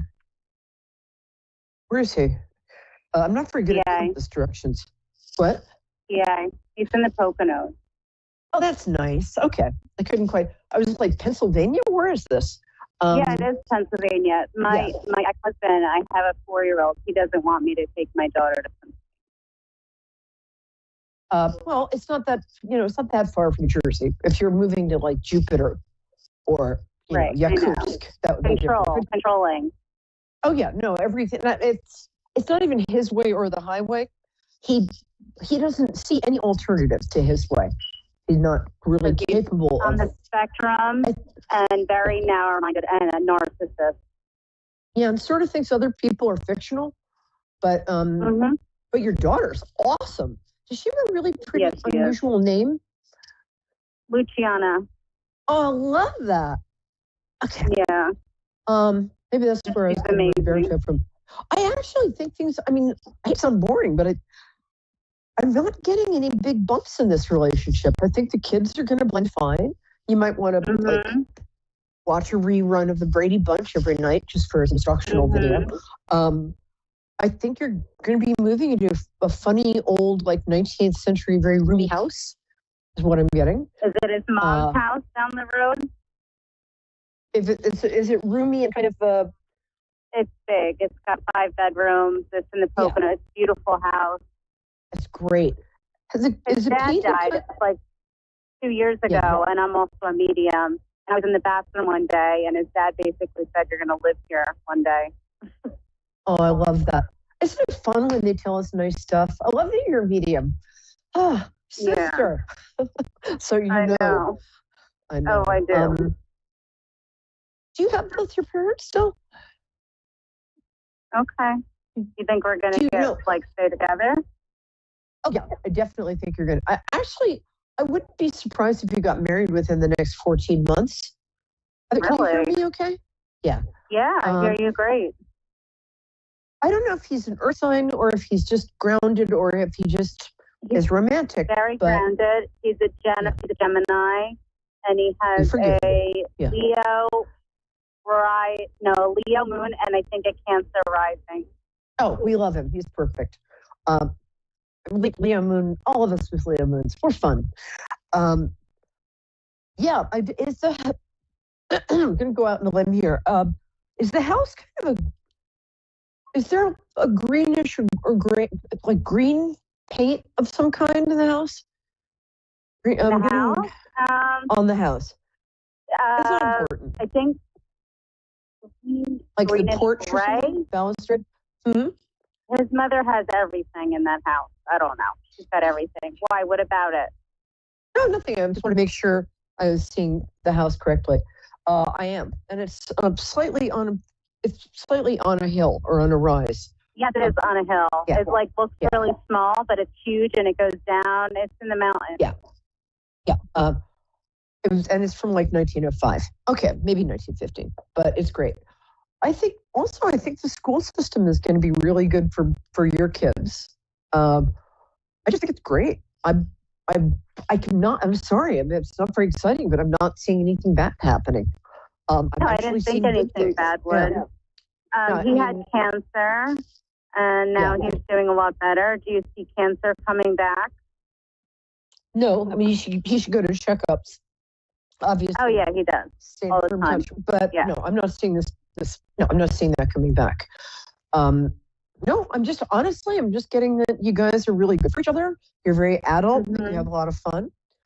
And that's about it. I'm going to have to hop off because I got my next caller. Yeah, but I'm really happy you called. So much. My pleasure to stay in touch. You said thank you. Very cool. Will. And as long as you're in Jersey, we should stay in touch. All right. Thank you, baby. We should. Thank you so much. Okay. Bye. You too. Bye-bye. Okay. I think, is Ada? My producer, Anna? Ada. Oh, how cool. That's pretty. And where is Ada calling from? You're welcome. Oh, hi, Ada. Texas. Hello. Nice oh, cool. I love Texas. Well, it's T for Texas and T for Tennessee. I know a lot of songs about Texas. Hi, sweetie. So I'm so glad you're here. I like to connect people through their birthdays. So when is your birthday, my love? My birthday is October 3rd. Oh, I love Libras. I love Libra women. I'm a little off Libra men right now. I don't know why. Okay, Melanie, how can I help you? What is that question? I had a question. Like in 2009, my father Eugene wanted to tell me something, and I never got the answer to what he was trying to tell me, and it's been haunting me till this day. And I really wanted to know what he wanted to tell me, because I think he was trying to tell me something important, but my mom interrupted him, and then he never wanted to tell me ever again. And fortunately, I can't ask him because he died. So I was wondering if there's a way you can help me with that. Sure. That's what I'm here for. I'm very glad you asked. His name's Eugene, you said? Yes. Okay. And about 5'10", 5'11"? I'm describing who I get. Is that? Oh, I'm sorry. Is he about 5'10", 5'11"? Yeah, about Yeah, that. around there. Right? Yeah, he wasn't too tall. About 5'10". Yes. Yeah, about 5'10". He's usually people present both around 30 and then the age they were when they passed. He passed a little younger than I would have wanted to, and I'm sorry about that. Yeah, He's very. he did die. Did he put himself together nicely? Yes. Kind of what I'm getting. Really elegant. Yeah. Yeah. Did he? Pretty much. Forgive me for asking this. Did he have like an unusual kind of very pretty skin color, like a light copper or something, or maybe he tanned like? Yeah. He was. Yes, he was tanned. Yeah, pretty much. Yeah, dark kind of. And so yes. He's a nice looking guy. I really like him. When was his birthday? March 19th. That's what I thought. Thought he was. I thought he was right near my birthday. I should have said that first. Very Pisces men, and I was like, is it March 18th? Like Pisces men, and he's such a Pisces man. They're very charming. Sometimes they can be ladies' men. Because, but they're also very wise and can be very mystical. I really like him. And what he wanted to tell you, hold on a second. Are you named after somebody in his family? Is Ada like his grandmother or somebody? Well, I don't know because he was telling me something about being adopted, but his last name was Ranchu. So yeah, Ada Ranchu is the name I have. Okay, cool. I just feel like I feel like he named you more than your mom named you. And I feel like, anyway, he's a strong connection with his mother and his grandmother who he's hanging out with. Also with, I don't know if he had a brother who passed too, but he's hanging out with a guy who is around, within 10 years of his age. So it could be a brother or it could be a cousin, but he's hanging out with somebody. I think he did say he had a brother one time. Yeah. I never really met him. Okay, let me tune in for a second. Let me see what he's saying. Nice looking guy. Thank you for being here, sir. Hold on one second. This is going to sound a little, how can I put this? You're very hard on yourself. I find a lot of good people are really hard on themselves, but he wants you to he wants you to be kinder. He says you're really kind to everybody except you, so he'd like you to be kinder to yourself. He'd also like you to trust your instincts a little more. You have a tendency to second guess, like you'll have a really good idea or you'll think something, but you have a tendency to second guess yourself. And he says, you don't have to do that. You're very smart and you're very good, like intuition. And the third thing is do you have a younger sister? There's somebody he wants you to kind of just take care of or keep an eye out on? Is this? I don't know anything about a younger sister. No, I don't know about do you have a child? It feels like a younger. Right, so it's kind of a long distance call, so it's a little hard to hear. I mean, from him. There's somebody he would like you to just sort of keep an eye on and make sure they're okay. I would say your mother, but I'm not sure they got along. Okay. Well, I would say your mother, but I'm not sure they got along so well. But,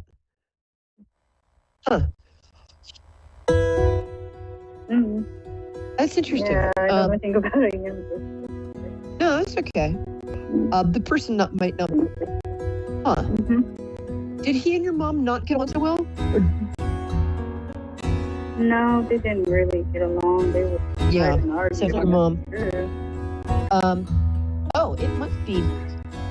Okay, Okay, I'm going to have to jump off, but I think, well, the first two things are definite. I think he's talking about a future child of yours that will be a girl and that he'll be very much the guardian angel of.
Psychic Radio, Earth's #1 psychic radio network, and watching Moonstruck TV, enlightening television. Welcome. Time for Zodiac Zone. 30 minutes of astrological insight from Melissa Markham. Live from MMAstroVibes.com. Connect direct. In North America, dial 888-454-2751. In London, 20-3519-2158. In Sydney, dial 02-8488-3147. Or online, contact us through our Facebook page, facebook.com/psychic radio. Or one of our websites, ask1radio.com or moonstruck.tv. This is Zodiac Zone on A1R, the Ask One Radio Network. Hello there. Hi, I'm Melissa Markham, and I'm thrilled to be on Zodiac Zone. It's your go-to destination for everything astrology. And it happens every Wednesday from 9:30 to 10 o'clock Eastern Time. I am a seasoned vibrational astrologer. My mission is to guide my clients in unraveling the mysteries of their soul purpose, why they're here, what ignites them to their highest vibration, and bottom line, what really brings them true happiness. So let's dive into the format of this show. First, I like to explain the astrological highlights of this week. Then I'll be conducting live readings. And to top it off, the last week of each month, I'll feature a special guest who will enlighten us about their unique modality. I was supposed to have that guest for this week. Unfortunately, they had some issues, some technology issues, so they will actually join me next month. So sit tight, prepare for this enticing journey through the stars. Okay, so let's talk about this full moon in Scorpio. Oh my gosh, has it been making you guys tired? Are you like, what's going on with my life? Typically full moons are endings to things. And this full moon in Scorpio, I can't get that right, it's almost like looking under your carpet and clearing out the energy that doesn't work for you anymore. The things that are just kind of trickling up that you need to get rid of, and really about living your best life. Scorpio as an astrological sign is very transformational. It represents the 8th house. When I explain to my classes, my clients, what does Scorpio mean? It's death, destruction, and then transformation. It kind of blows down the house, and then you transform. So whatever's been eating you up inside, or you're just kind of like, you know what, I'm not going to think about this. I'm just going to pretend that it's not there.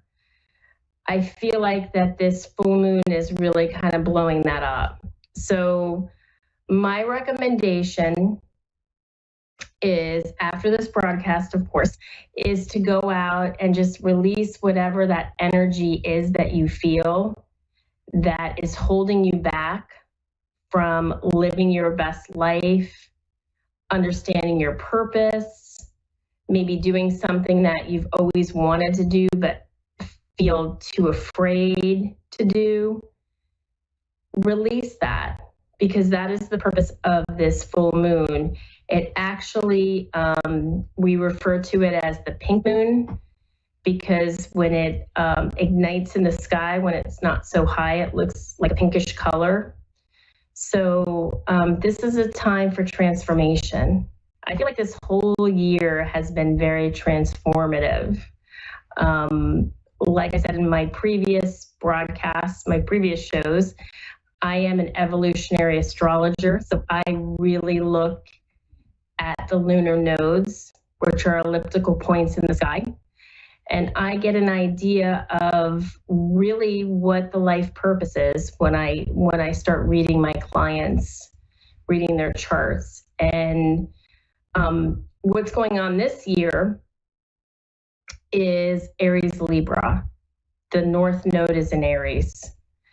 And what that means is for you to stand in your power, for you to value yourself. It's self versus relationship. And I feel like many of us put relationships first, and we don't really value ourselves.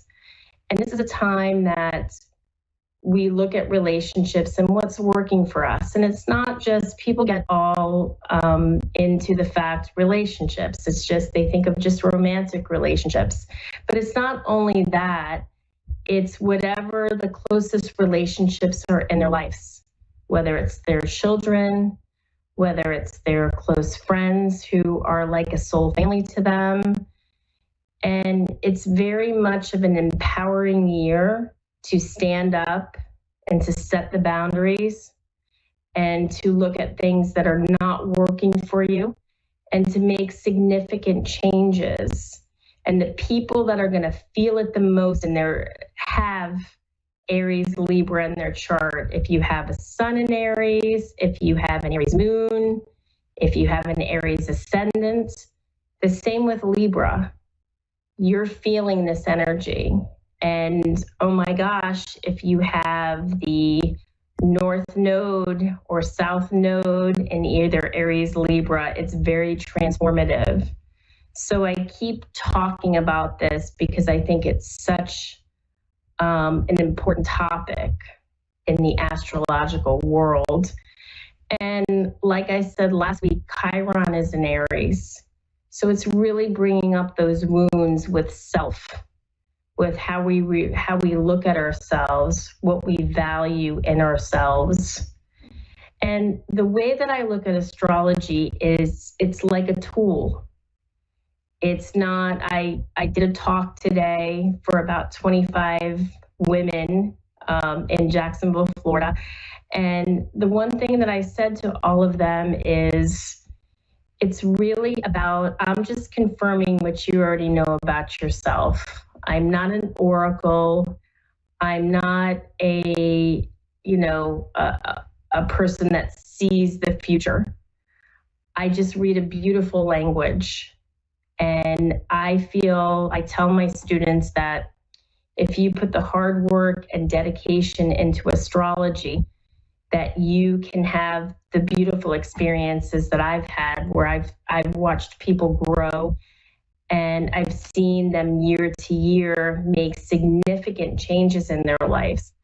So that's the way that I look at it. I always say to my clients, like I said, it's I'm just confirming what you already know about yourself, because we all have this inner psyche of our soul, and our soul knows what's best for us.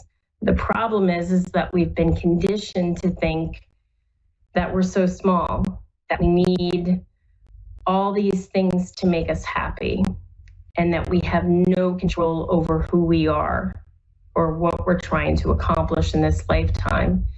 And that's completely false. You're manifesting all of this.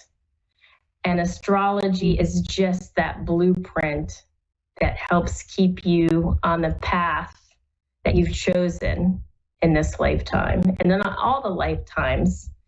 So just wanted to kind of make that,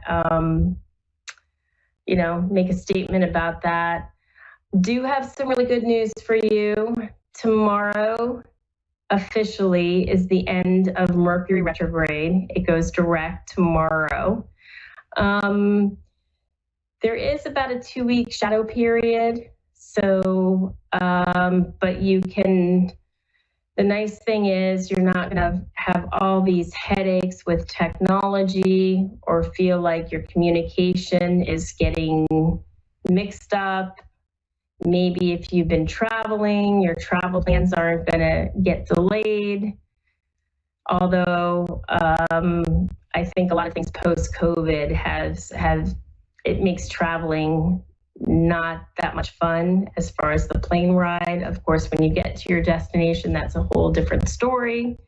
But so I feel like we're at this precipice where things are happening for us right now.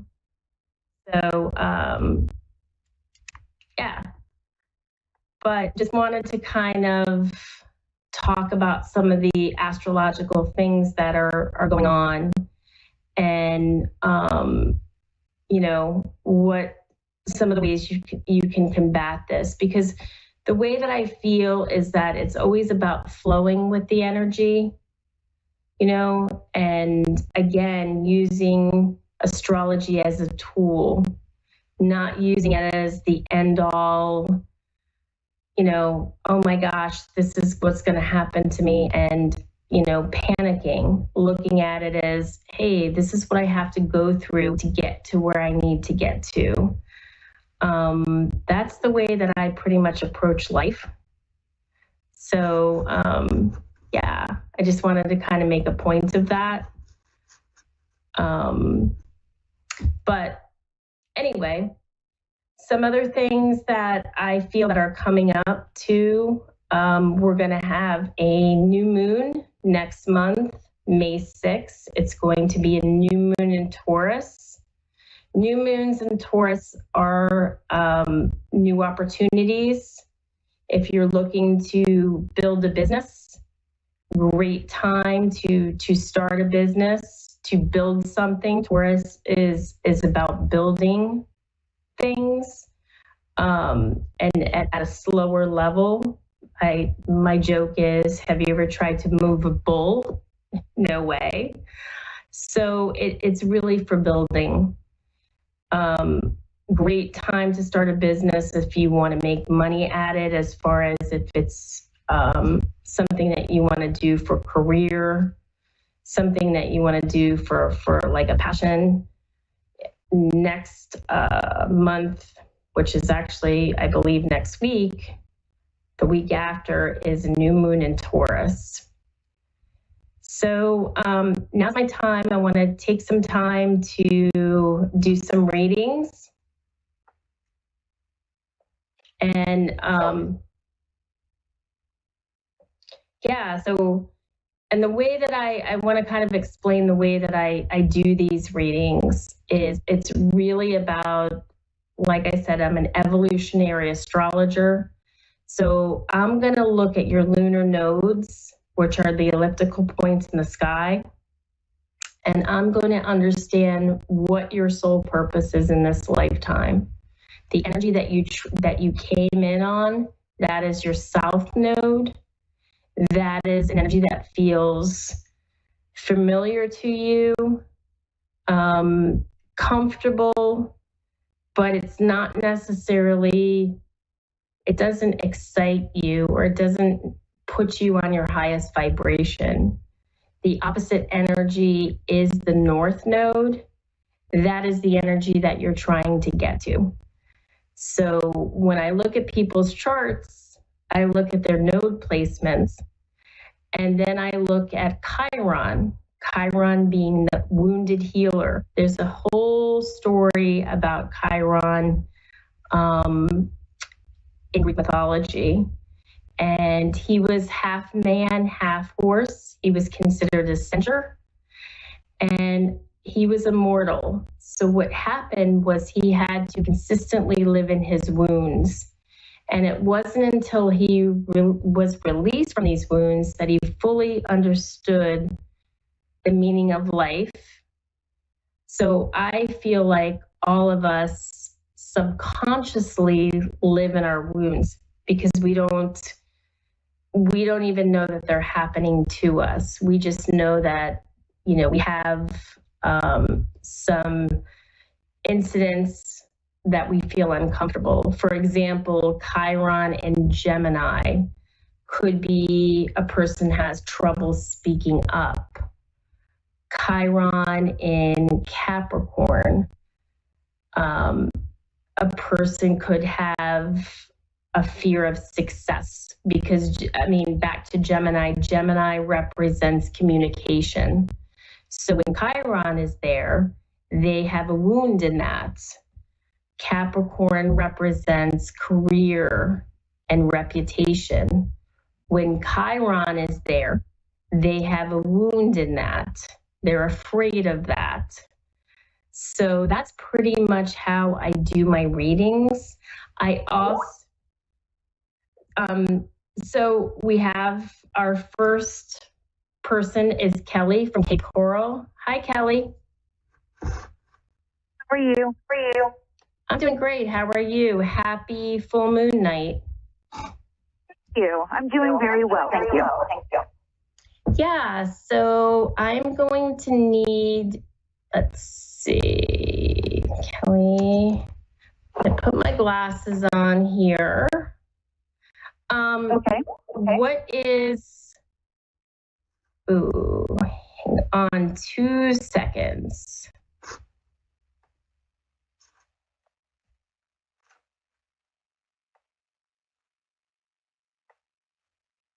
Sorry about that. My speaker was a little bit loud. Okay. What is your birth date? Day, month, year? March 23rd, 1981. March 23rd, 1981. Okay. Okay. And what time were you born? 5:07 p.m. Okay. And what is the city and state you were born?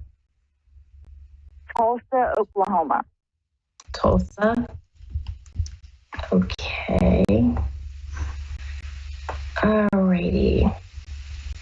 March 23rd, 1981, 5:07 p.m., Tulsa, Oklahoma, correct? Yes. Okay. Okay. It's interesting. When I look at your nodes, which I said are the elliptical points in the sky, I'm saying this out loud to you, so if you want to further investigate this, you can. Your south node is in Aquarius in the 5th house of Leo, and your north node is in Leo in the 11th house of Aquarius. So there's definite, I feel like that, first of all, I want to say with a South Node in Aquarius, you're in your head a lot. You know, you're a very logical person. You're sometimes overly sensitive because it's in the 5th house of Leo. You're a person that definitely has a goal for everything, you know, and you really came here to find your heart, to do something that you really love. And I feel like because it's in the 11th house of Aquarius, it's going to involve groups. And it's going to involve, it's really about your hopes and your dreams in this lifetime. You know, they are big hopes and they are big dreams. And you have to really want to do it and love it. Does that resonate with you? Kind of. I feel like I'm just stuck right now and I don't have any goals.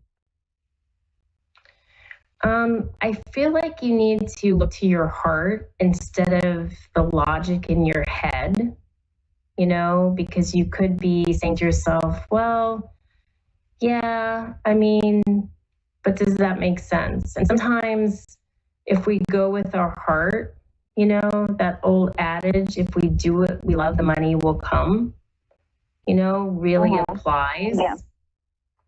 And I know that there's things stopping you because I feel like when you have, when I look at your Chiron is in Taurus and it's in the 8th house.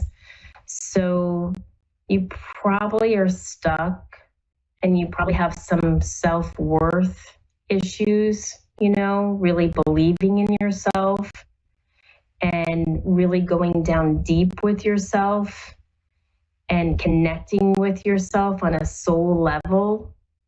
That could be kind of holding you back and blocking you. Do you feel like that at times? That you just get stuck in this rut that you're just like, I just can't seem to get out of it? Yes, definitely. That all made sense. I got my heart broken when I was younger, and I've had some trauma. It's built a wall around my heart.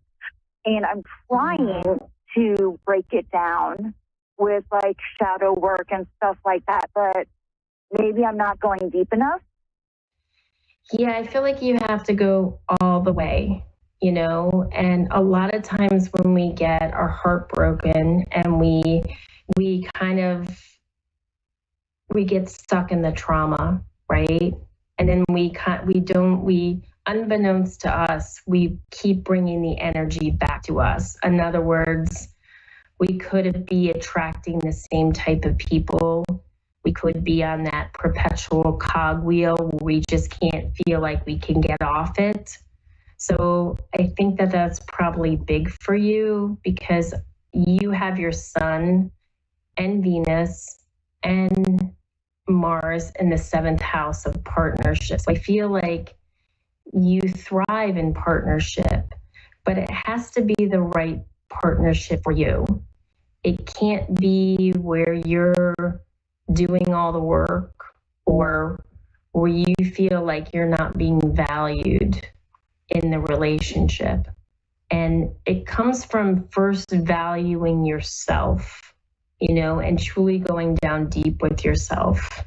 You know, I would say too, it's spending a lot of a good alone time with yourself and learning how to make yourself happy and fulfilled with not even having a partner. Does that make sense? Yes, definitely. I haven't been in a relationship in a long time, but when I was attracting the same guys. Yeah. And I think that that's very normal because I think that we, like I said, we get into that perpetual pattern and we feel like that we can't get out of it. I think too, like I'm gonna take a little time to do a little bit a fuller reading on you tonight. Couple things I see in your chart too. You have Pluto in the second house in Libra. I'm gonna say that you put value on stuff that means something to you. You know, like you like having like things that are very nostalgic for you. You know, I think you're a very sensitive person, that you are Aries. So I know you're feeling a lot this year too, because I said at the beginning of the show that, you know, with the nodes in Aries, Libra, it doesn't matter if you have a sun in Aries, if you have a moon in Aries or an ascendant in Aries, you're feeling that pull, you know. But you have this very sensitive, compassionate side to you because your moon sign is in Scorpio. Big thing for you is I call Scorpios the elephants of the zodiac. They never forget anything. So I think for you, a lot of things you have to release in this Scorpio, this full moon in Scorpio. I think it's going to be very transformational, you know, for you to release a lot of those wounds, those down deep wounds that you think you released, but you maybe haven't released, you know. I feel like you're very kind with your words. Your Mercury's in Pisces, that you're a healer, you know, and you would be good in something like that because you have Mercury in the 6th house of health and healing. Also, 6th house represents job. So I don't know. I think that if you kind of, it's always about, our lives are like a puzzle, right? It's just about us putting the pieces together. So that's what I would recommend for you, and a very high level overview of what I see in your chart. It's imperative that you really go in with your heart, you know, organize it around a group dynamic, you know, that can help you. I would definitely, because your ascendant is in Virgo, it's about making a plan for whatever you do, you know. And I mean, you are a very positive person. You have Jupiter in the 1st house.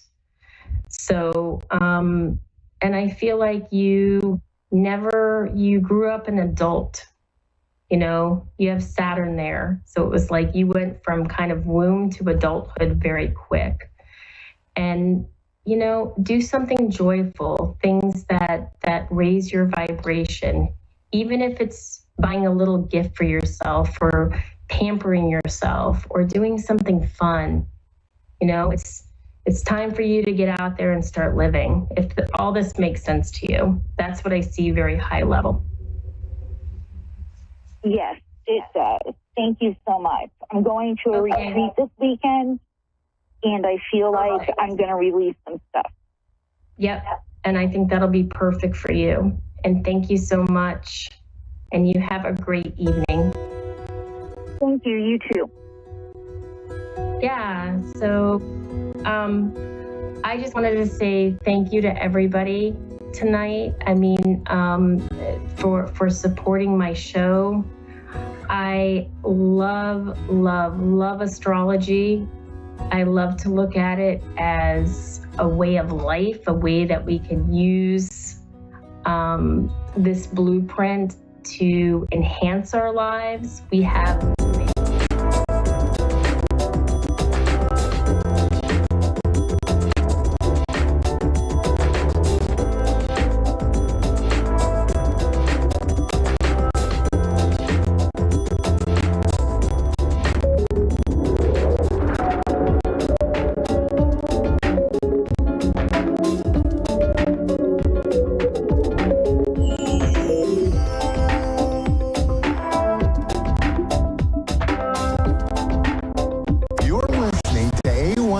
Psychic Radio, Earth's #1 psychic radio network, and watching Moonstruck TV, enlightening television. Welcome. Time for Guide to Light with Martina Billing. Live from guidetolight.com.au. Connect direct. In North America, dial 888-454-2751. In London, 20-3519-2158. In Sydney, dial 02-8488-3147. Or online, contact us through our Facebook page, facebook.com/Psychic Radio. Or one of our websites, askoneradio.com or moonstruck.tv. This is Guide to Life on A1R, the Ask One Radio Network.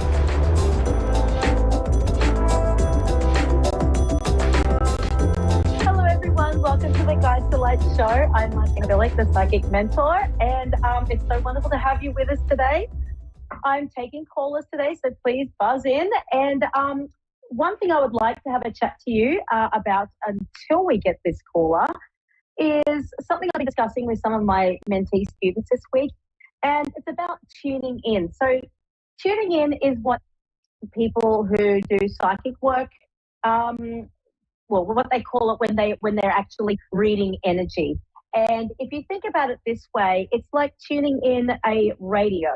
So you're trying to pick up different stations. So you'll be using different techniques to tune into different kinds of energy. For example, a remote viewer who is viewing, say, another location will be tuning in to the geography of the place or the actual area of the place. A psychic who is a medical psychic or a medical intuitive will be tuning into the health of your body. So they're looking at different aspects of your body, how your auric field is reacting to certain things, and they will tune into that. And when you are tuning in, and a medium, for example, will tune into spirit. So they're sort of adjusting their vibration or their frequency, and they're raising it, which is what they do when they're tuning into spirit. Tuning in is a lot easier than what people think. The hardest thing I find to teach with people who I'm teaching to tune in is not the actual skill of doing it, but the fact that they can do it. And it's that belief system, which I think is a really important thing. And when you teach people to believe in themselves, that's when these magical things happen. So what I want you to think about today is with tuning in, it's as basic as this. And when you, for example, your partner comes home or your spouse comes home and you see something a little bit different in their face or their voice sounds different, and you start thinking, I wonder what's going on. Why are they not quite right? So that's sort of tuning into someone. So it's kind of similar to that. And you sort of know your partner, so you know how to kind of tune into their energy. When you're doing psychic work or mediumship work, you kind of get to know the nuances and you start to know what to tune into. And once you sort of learn how to do it, it's like riding a bike. You find it really hard to forget. And sometimes you can get a little bit rusty. It does happen, but it just takes you practicing again, and it's really quite easy. There's all different techniques on tuning in. I like to teach many different techniques because we all learn in different ways. And I think when you find your kind of way, that's the way that you'll keep doing for a while. But then as with all skills and abilities, they keep changing. So I do have a caller coming in, so Vinny from Devonport in Tasmania. Oh, okay, Australia. Wonderful. Yes. Aussie. Thank you. Hello. Yes. Hi, Vinny. How are you, darling? I'm good, thank you. How are you? I'm good. Nice and cold down in Tassie at the moment. Yes, a bit freezing. Oh, yeah. How can I help you today, darling? I don't know what you can get. At the moment, I feel like I'm in love, but I want to know what's going on in the future.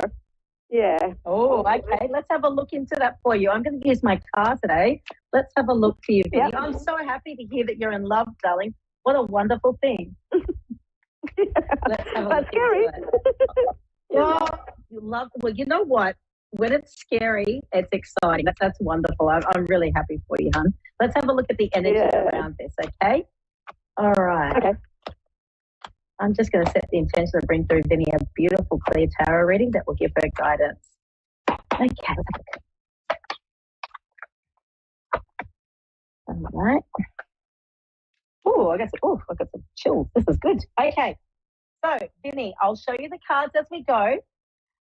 For you, my darling, I have got the Ace of Swords, which is indicating to me that you have got, this is a real breakthrough for you actually putting your feelings on the line. And would you understand that this is something that hasn't happened for a very long time? Sorry, what do you mean? So this is a massive breakthrough. You falling in love is very unexpected. It's something that hasn't happened for a very long time. So you're in uncharted territories. Would you understand that? Yeah. I've been divorcing for 3 years, and I really lost my heart. A bit traumatic and stuff. Yeah. Okay. Now, for your partner, we have got the Page of Wands here. Now, the Page of Wands indicates that this person is a real planner and loves to look towards the future. Would you understand that? So, yeah. Okay. So I just want to make sure he's not a player. Well, he's a planner. I've got him as a planner. He likes to plan for the future. And I feel that sometimes you may feel that it's moving too fast. Would you understand that? Yeah, absolutely. We're only 2-3 days, bang, in love. Okay. Yeah, even all my friends said, watch the flag. Yeah. So what I've got here, the tie that binds, I've got the Queen here, the Queen of Wands, reversed. Now, this is telling me a couple of things.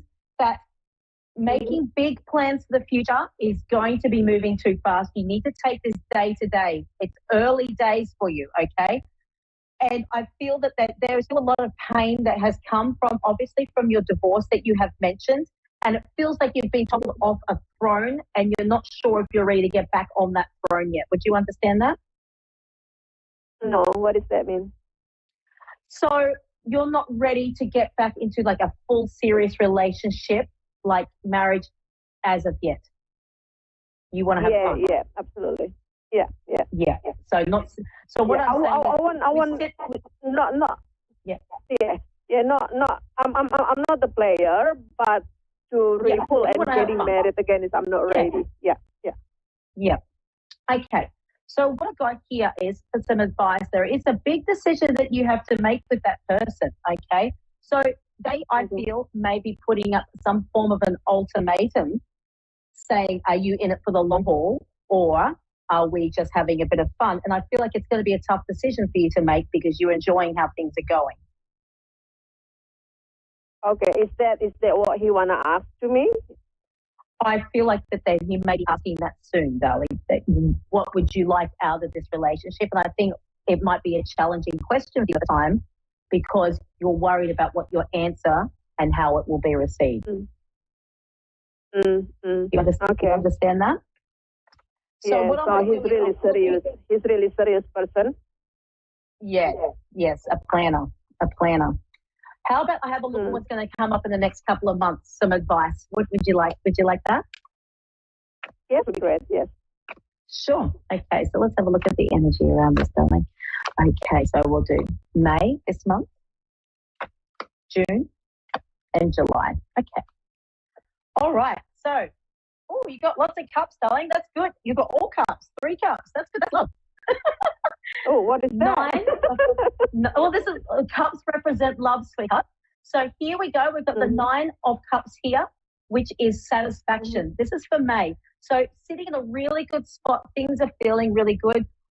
Very satisfied with how things are going. Okay. I feel like on both sides of the party, so you and your partner are feeling very satisfied with how things are. However, moving into June, we've got the Knight of Cups reversed. So I think that this is where the question may come up for you from your partner as to where and what direction you're going to be heading in. Okay? So I've got the Knight of Cups reversed. I just believe that he is going to be asking which direction are you guys heading in? And who's to know what you're going to answer? You might feel differently by then, that maybe, you might want to get a bit more serious. But I feel like there's going to be a few emotional things that he might have to get over from his past relationships as well, and possibly from your past relationships. As the months move on, you will grow closer. And what I do see is you both getting over some emotional things from the past. Then going through into July, I have a wonderful card here, darling. I've got the Queen of Cups, which is happiness and love and feeling in a state of nurturing. So the Queen of, I'll try and get that nice and close. Sorry. Yep. So I've got the Queen of Cups here, which shows that you're in a good emotional position and that you're feeling like you want to nurture the love between you. And that you'll also be treating him almost like a prize that you have, like something that you really love and you really want to nurture. So I see really good things coming for you in this relationship. I just feel that he is the type of person that wants to move things faster than you would like to go. However, I think he'll be respectful of what your wishes are in wanting to move at your own pace. What does that mean? He wants to move to my own pace? No, I believe that he might want to move faster for you, like faster, like into a deeper relationship, a more committed relationship, whereas you sort of want to just hold back and just enjoy yourself and have fun and not get too serious too quickly. But I believe that he will be respectful of your wishes. Okay. Yeah? Yeah. So he's not going to be upset if, so he's not going to be upset if I say, I'm ready? No, I don't believe, I think he genuinely really, really loves your energy. And I feel like he's going to be respectful of your wishes because he does, he really does want to spend a lot of time with you. Okay, that's good then. Yeah. Yeah. I do see beautiful things coming up in the next few months for you guys. All those cups are wonderful. Yeah. So about from his past and my past, they're gonna be annoying, but he's strong enough. That's what I'm scared. You know, my ex will be chasing me. I don't think you'll be annoying at all. I think that it's you setting firm boundaries, which I think is very well done. And it's good to set boundaries, and you just move at your own pace.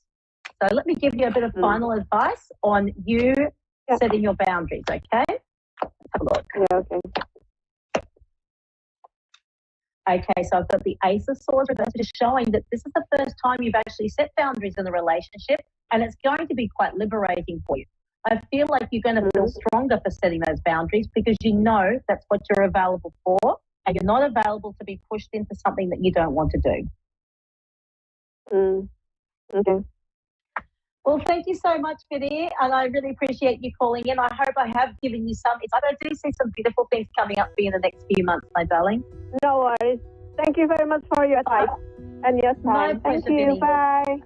Okay. Bye, darling. Thank you, Vinny. Oh, it's wonderful to have an Australian.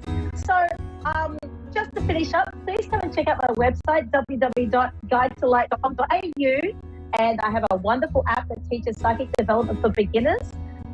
There's heaps of offerings on there. I've got over 14 courses on there. Please check out my social pages. Just follow the link in my bio. And it's just wonderful to have you guys join me today, and it's so wonderful to be on this show.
AshleyJune.com. Connect direct.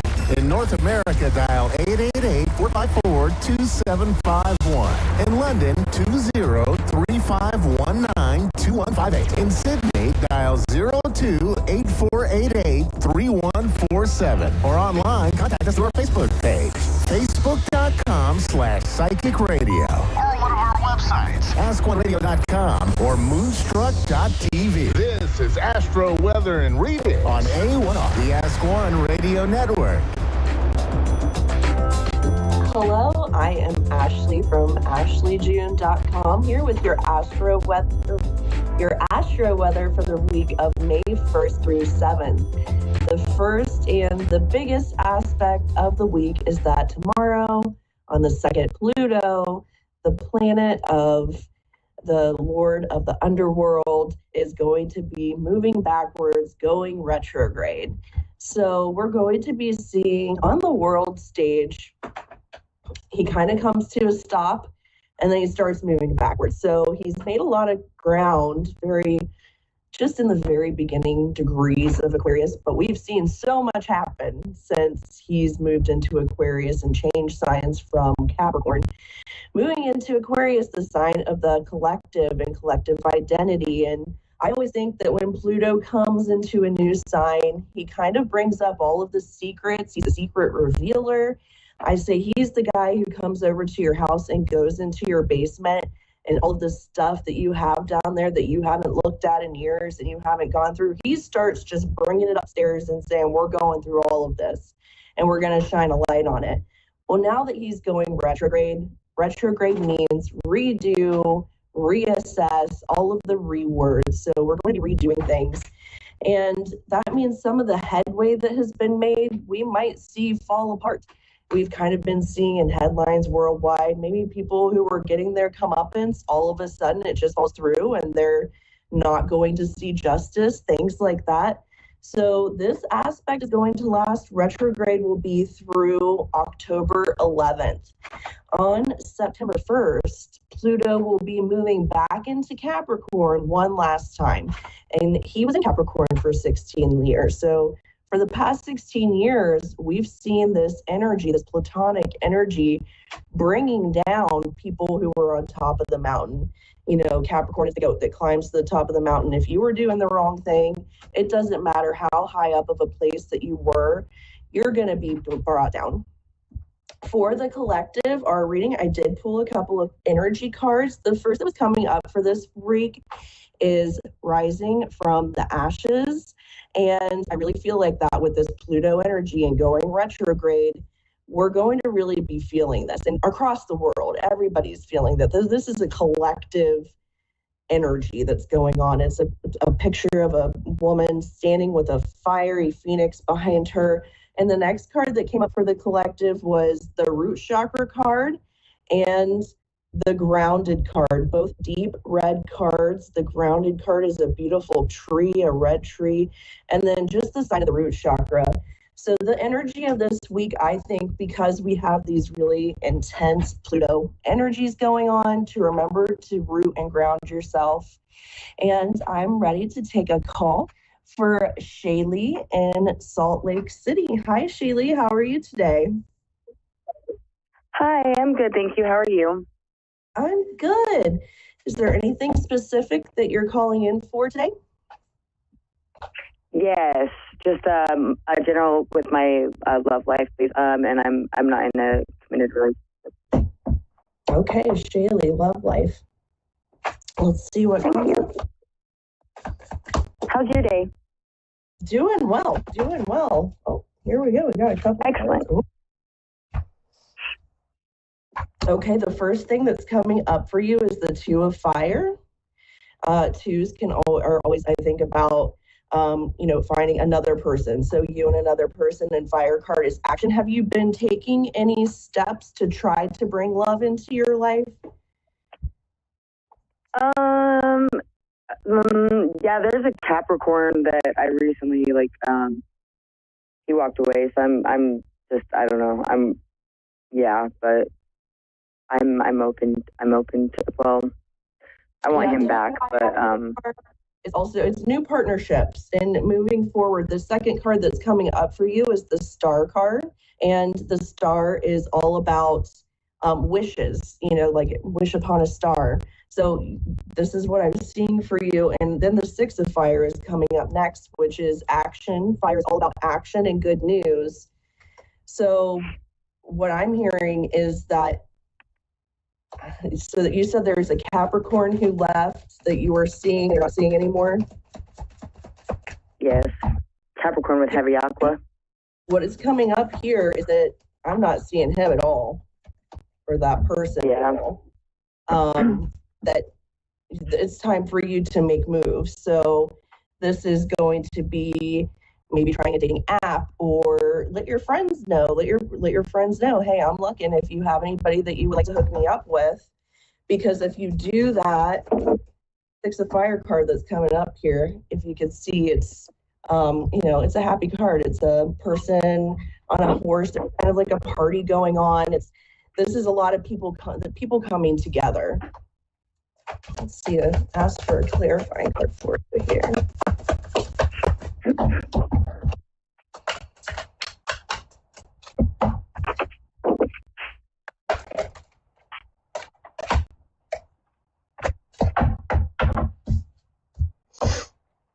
And then I have the High Priestess card coming up for you.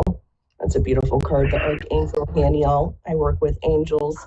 This is all about listening to your intuition and realizing that you are the High Priestess. So to realize that you have all of the power that you need to be able to manifest and bring into your life what it is that you're searching for. So a good way to do this is to start to think about what it is that you want in a partner. What are you really looking for? Are you looking for a committed monogamous relationship? Are you just looking for somebody that you want to have fun with? And start thinking about those things and then write them down and write down what you want your partner to be like. You could say, I want someone who's my best friend. I want someone who wants to spend time with me. But when you're manifesting this, and that's this High Priestess card, is realizing that you have the power to call in. So when manifesting, right, I am, all present tense. And to bring this energy in before you're going to sleep at night, read this list read it at least 3 times. You could do 3 times, 10 times, 11 times, depending on what you want to do, what number numerology you'd like to use for the manifestation. Read those before you go to sleep. And as you're falling asleep, imagine what it feels like, looks like, smells like to have this energy in your life, to have this new person that you want to bring into your life. Because I'm being shown that you have this available to you. The next card coming up for you is the Seven of Earth. And this is all seeds well planted. So you have the ability to plant these seeds and make this happen for you. Okay, great. Thank you. You're welcome. Let's see if I have anything else. Is there any other questions that you have, Shaylee? No, there isn't. Thank you. You're welcome. We'll see what else I have here for you. For the relationships.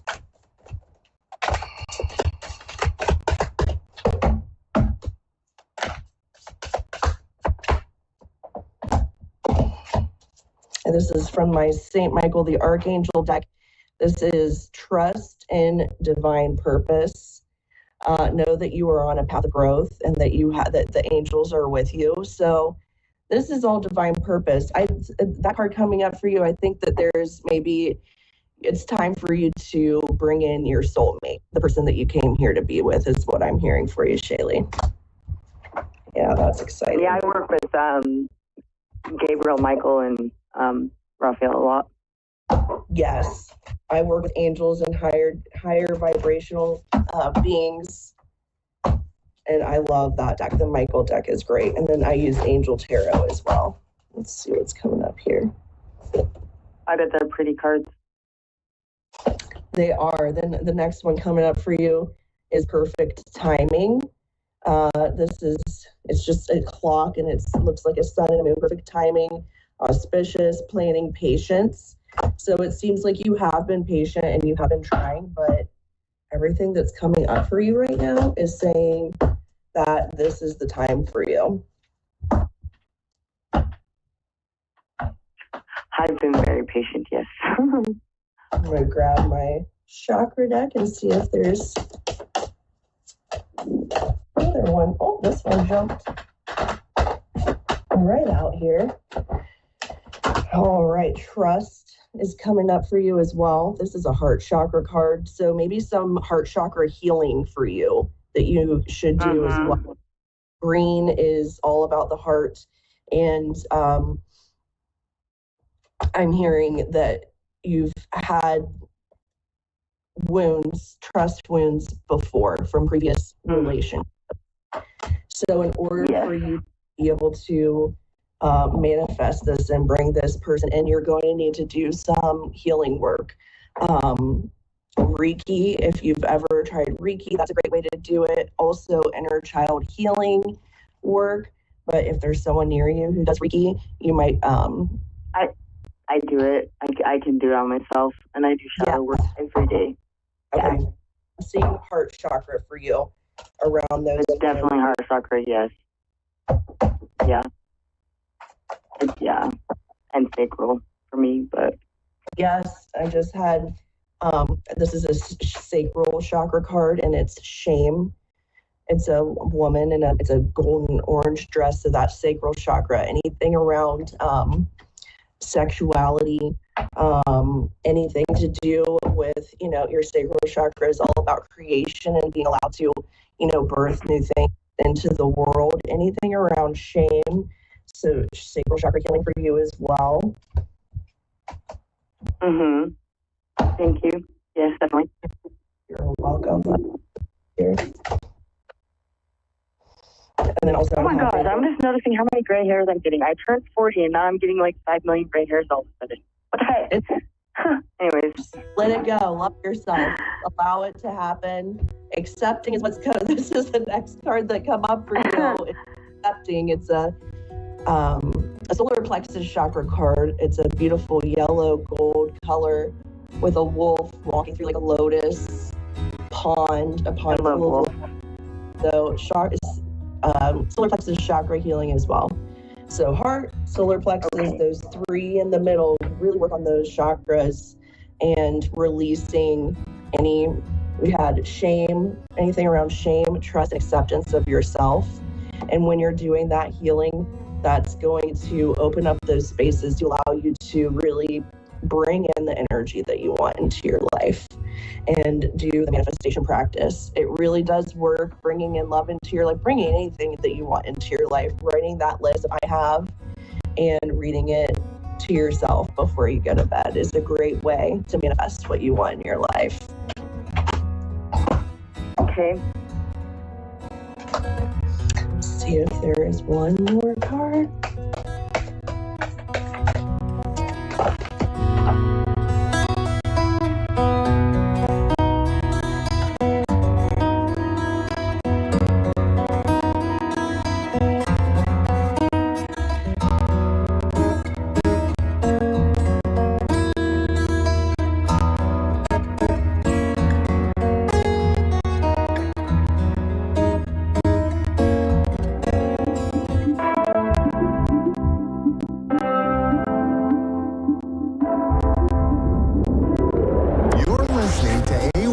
Psychic Radio, Earth's #1 psychic radio network, and watching Moonstruck TV and Lightning Television. Welcome. Time for Sessions with Spirit with Gene Rose.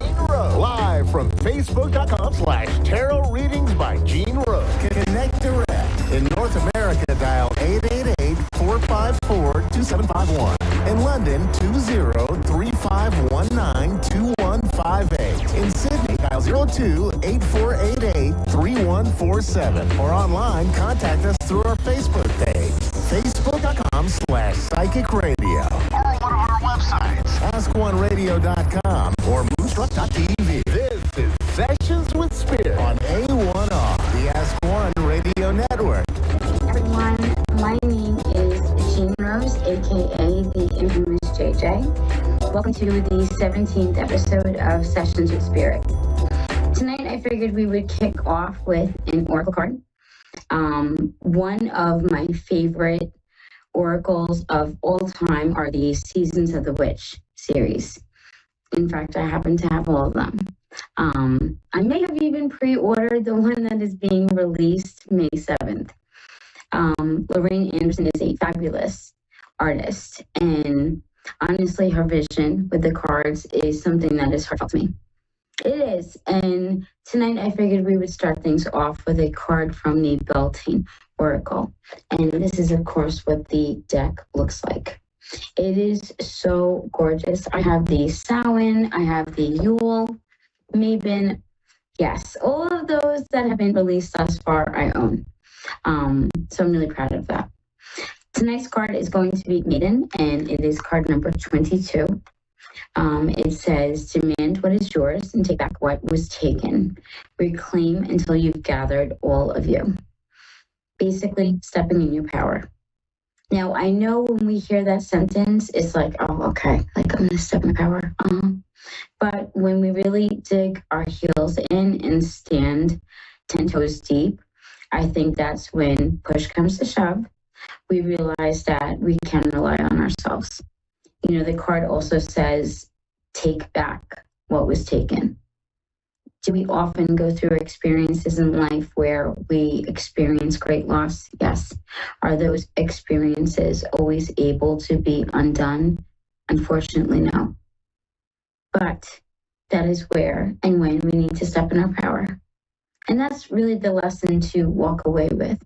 You know, if you're going to think of anything, you always want to think, and I hate to say it, but the positive. Guys, remember, we create 90% of our reality by what we think, say, and even do. If we repeat negative behaviors, then like attracts like, and we're going to get negative outcomes.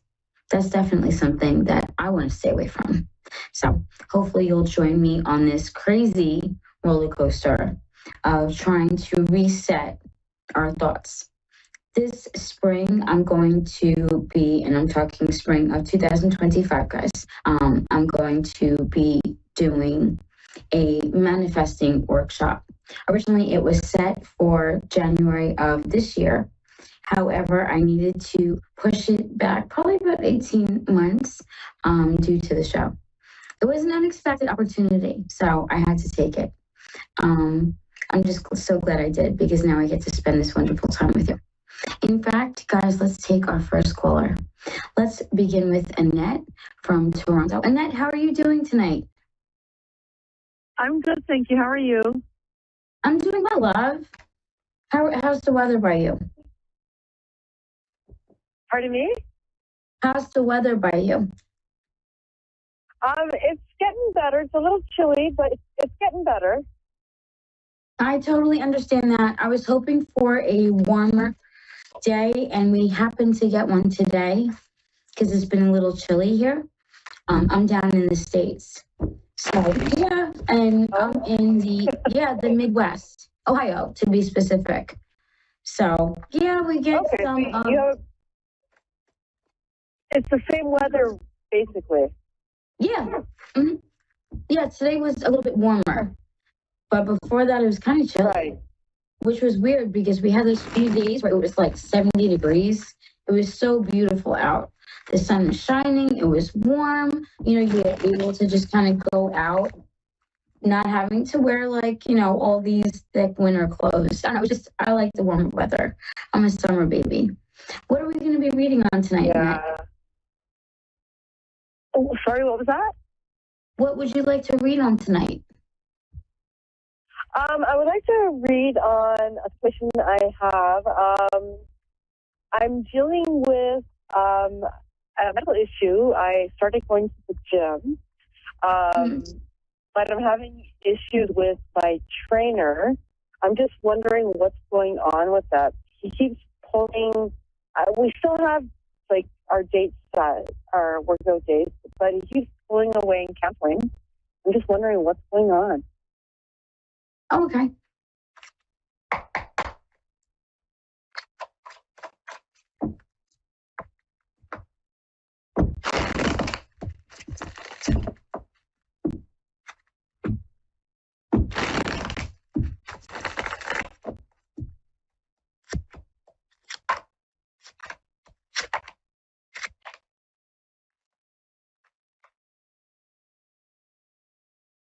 Do you happen to know if they're going through some issues at home? I don't. He did say he was going through something. He didn't elaborate what it was. Okay. I'm not sure exactly what's going on. No. I wouldn't take it personal. It's more so things that are outside of like their control. I feel like they're very overwhelmed, and it's kind of like they don't know what direction to, like if they're coming or going.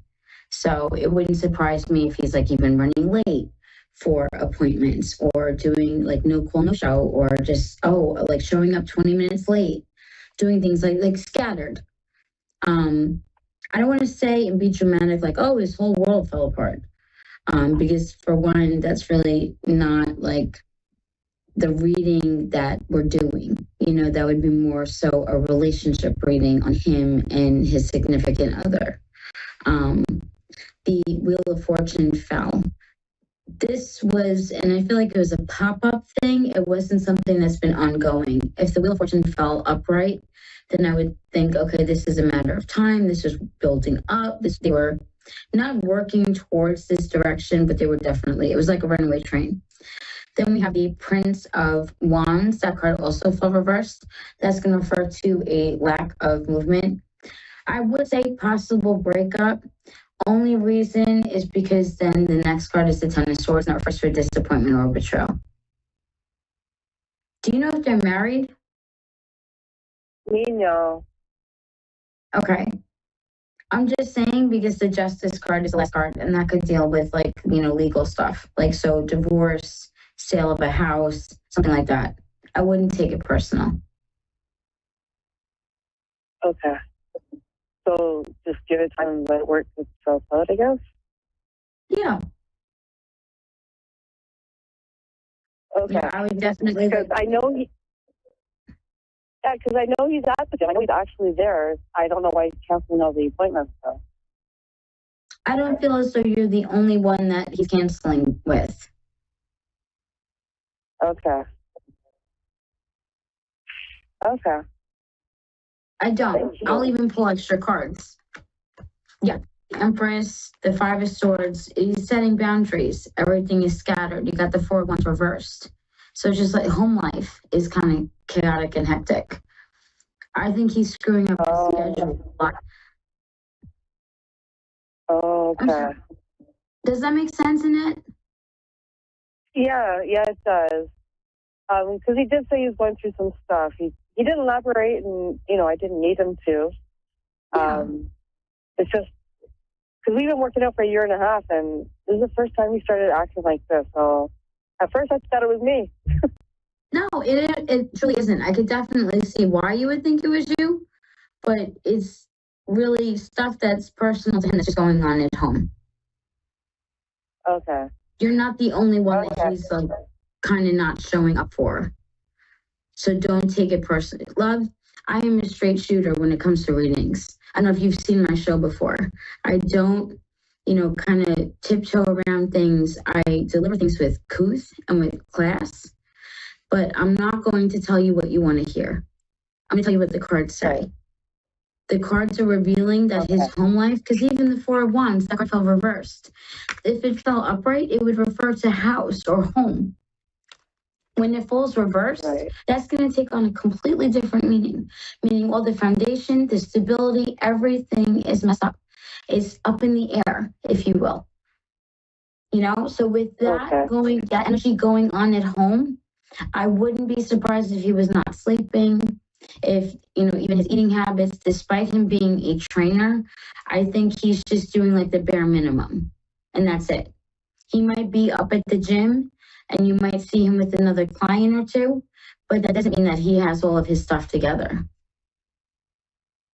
Okay. Is there a timeline do you see for him, for this to work itself out?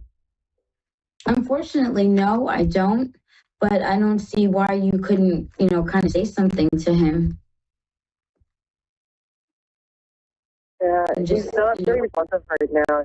When he responds, it's very minimal. Okay. I mean, you also have the choice to get like a new trainer if you wanted. But if you want to stick with him, especially if you're comfortable, which I can completely understand, then I would definitely ride things out or have a conversation with him. But I'm definitely feeling like it's home. Okay. Yeah. Okay. Mm-hmm. Don't take it. Don't take it. I know it's not me. No, yeah, love, don't. I know it's like, okay, no, really, he had there's 78 cards in a tarot deck. No two cards are alike. All the cards confront each other. It's all about his home life and things not going like in a peaceful or harmonious way. Things are falling apart. He got the 10 of Swords. That card is all about conflict. It's all about betrayal. It's about disappointment, something falling apart. The suit itself reminds us to be logical, but it signifies conflict still. So some sort of conflict at home. That would be my professional opinion, hands down. Okay. Well, thank you. I really appreciate that. You're so welcome. Do you want me to pull you an oracle as well? Oh, yes, please. No problem. Any excuse to use one of her decks. The artist is, again, Lorraine Anderson, and I love her. She makes the Seasons of the Witch decks, and they're so beautiful. I just adore them. I'm using the Belting deck tonight. And it's just absolutely gorgeous. Absolutely gorgeous. The artistry, the messages, is really amazing. Your card was Primal Love, and that card says there is no other way around but through the very truth that lives within you. I think, and even taking this instance as an example, seeing the situation for what it is, how automatically maybe you assume or take on responsibility for a situation not working out. It's not always your fault. You're not always the reason. So understanding that and taking that on as truth. Okay. Yeah, beautiful card. Absolutely. This is what it looks like. It's absolutely gorgeous. Thank you. Well, give me a lot of clarity at least. I'm sorry, what? Okay. All right. No, I was just saying that it clears up a lot of stuff.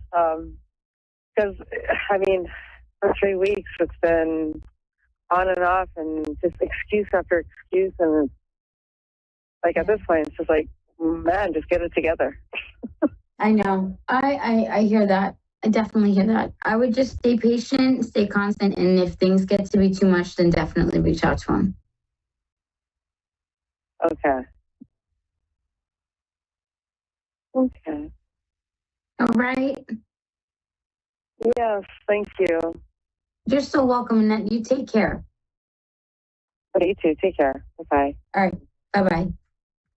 Up next, we have Cheryl. Cheryl, are you with me? Yes, I am. Hey, love. How are you? I'm not too bad. I'm glad to hear that. What are we going to be reading on this evening? I guess about the future that's coming up. Oh, okay. I like that. So I'm going to pull in a general sense, and that way the cards are not programmed to one specific area, and anything and everything can come up. Alrighty. Yeah.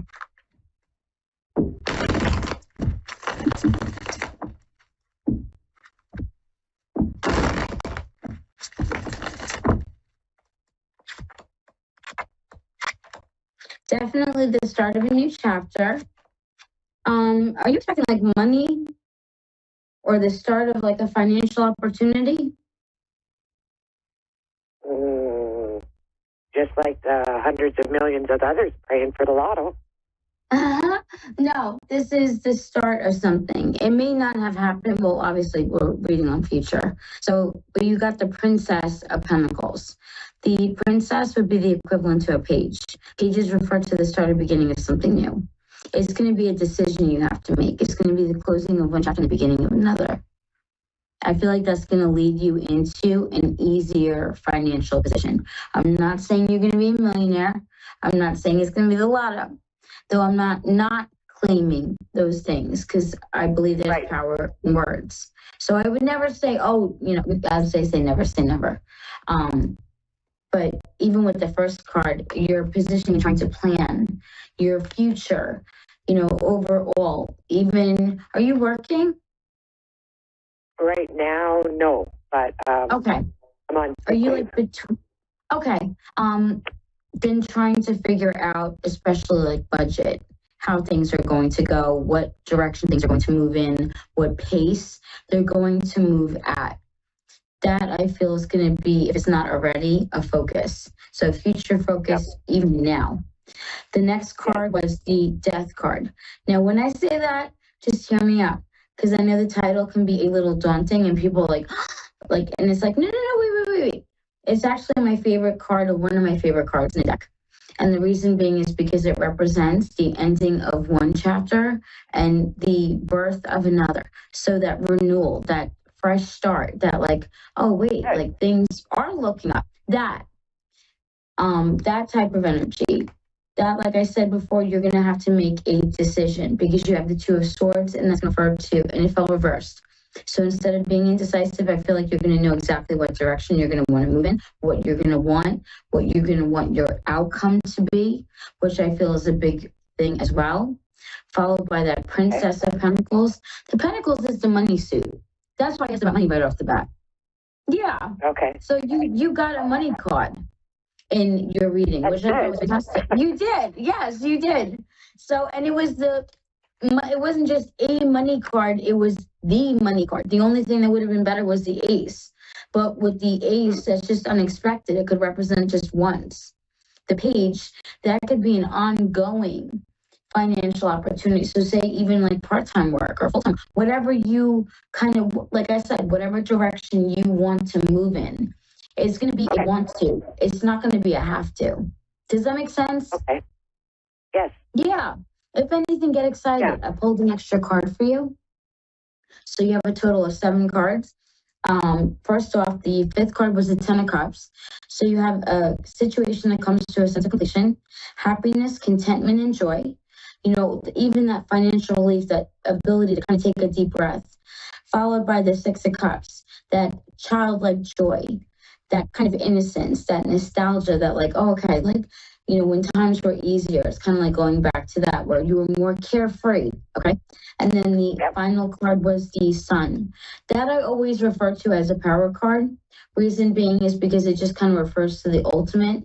You not only got the Sun, but remember earlier on in the reading, you also got that beautiful 10 of Cups.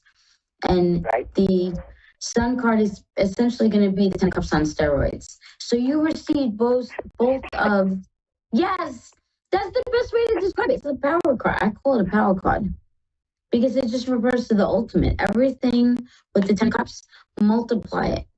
Okay. And you receive both.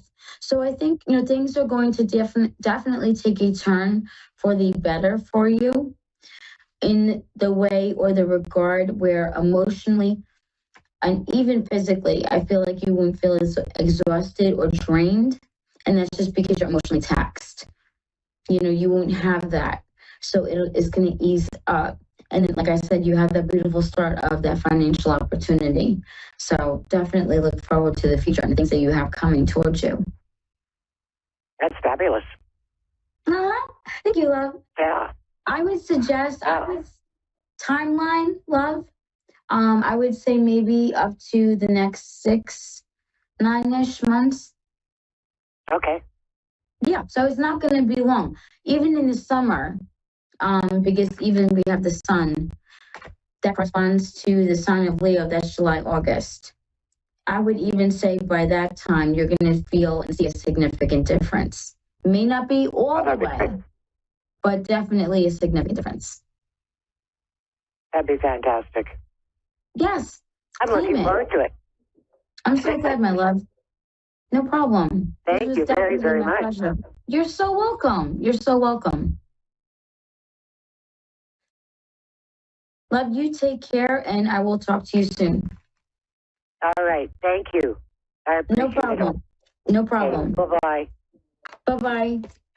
Oh, how sweet. Oh my gosh, guys, we are going to do a reading from a follower of mine. And this is going to go out to, of course, Rich. Hey, Rich. Hey, Laureline. I hope you guys are doing well tonight. I am going to pull in a general sense, love. Okay?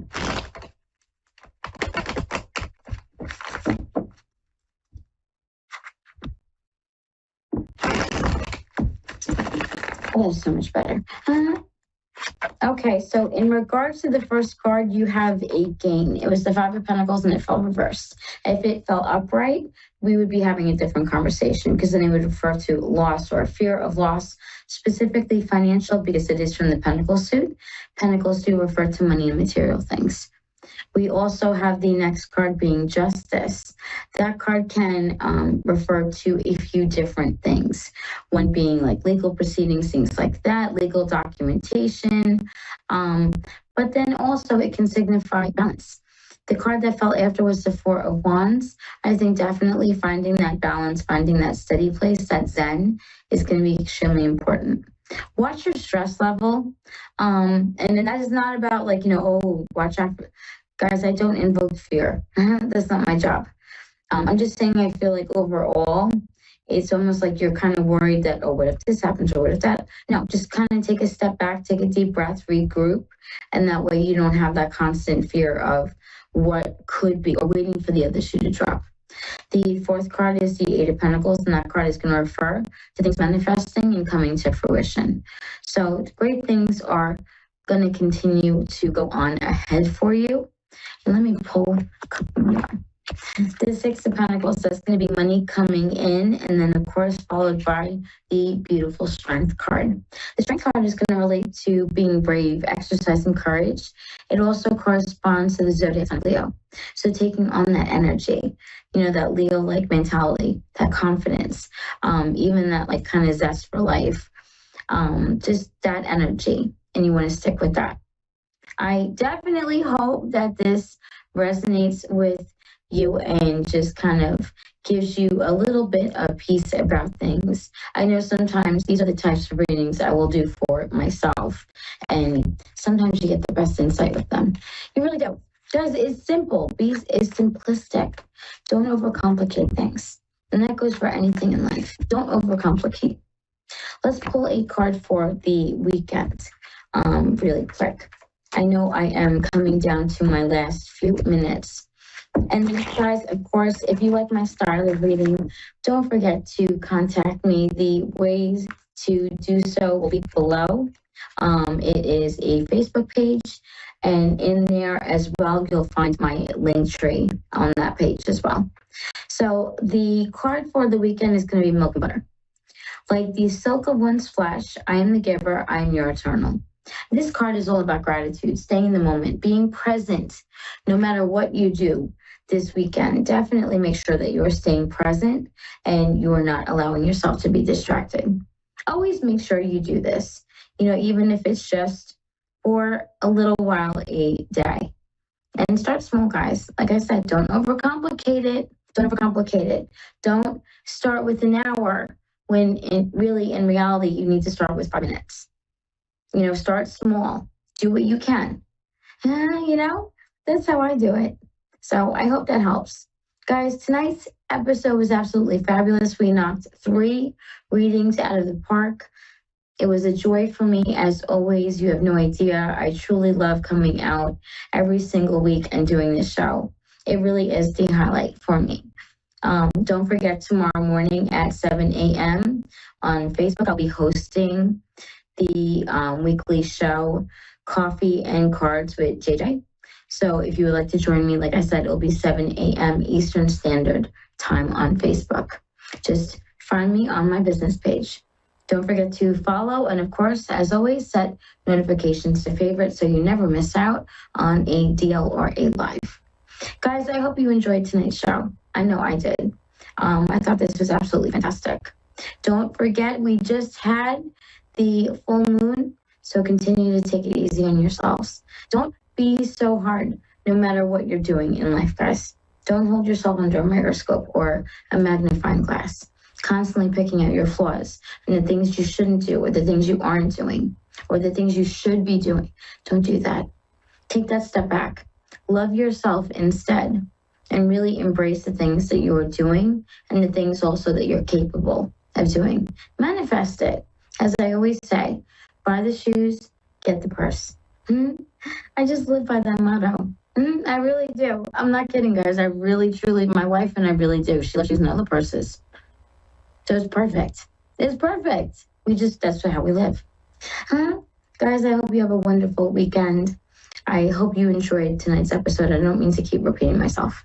Have a wonderful, wonderful weekend. Happy Friday for everyone tomorrow. I know my Friday is Saturday, so I'm excited for that, of course. But to all of you, happy weekend. I know tonight is the last real night of the week.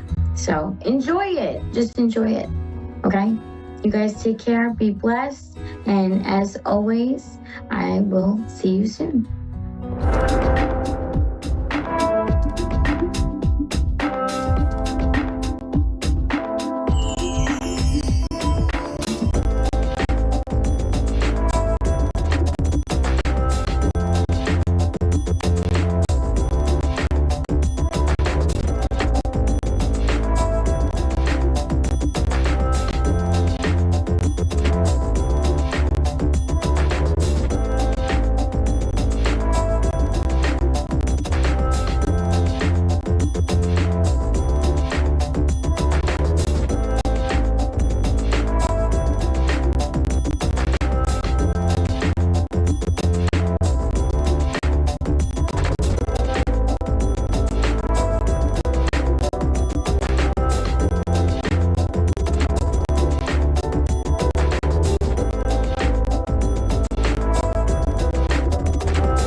A1R Psychic Radio, Earth's #1 psychic radio network, and watching Moonstruck TV, enlightening television. Welcome. And now, Reverend Elliot's Magical Window with Reverend Elliot. Live from magic-works.com. Connect direct. In North America, dial 888-454-2751. In London, 20-3519-2158. In Sydney, dial 02-8488-3147. Or online, contact us through our Facebook page, facebook.com/psychic radio. Or one of our websites, ask1radio.com or moonstruck.tv. This is Reverend Elliot's Magical Window on A1R, the Ask One Radio Network. Greetings, fellow seekers of truth, wisdom, and light. This is your friendly neighborhood esoteric practitioner, Reverend Elliot, coming to you live tonight in the middle of July. I guess there is, but it never hurt anybody. Anyway, we're coming here tonight to, I've got a strange warning sign here on my screen. I hope you can hear me. Anyway, we're coming to you tonight to live. Let's start this again. Who's writing my speeches here? The White House? We're coming to you live tonight from the city of New York, where the temperature has reached a horrific 83 degrees. And, of course, when it reaches 83 degrees, everyone in New York panics.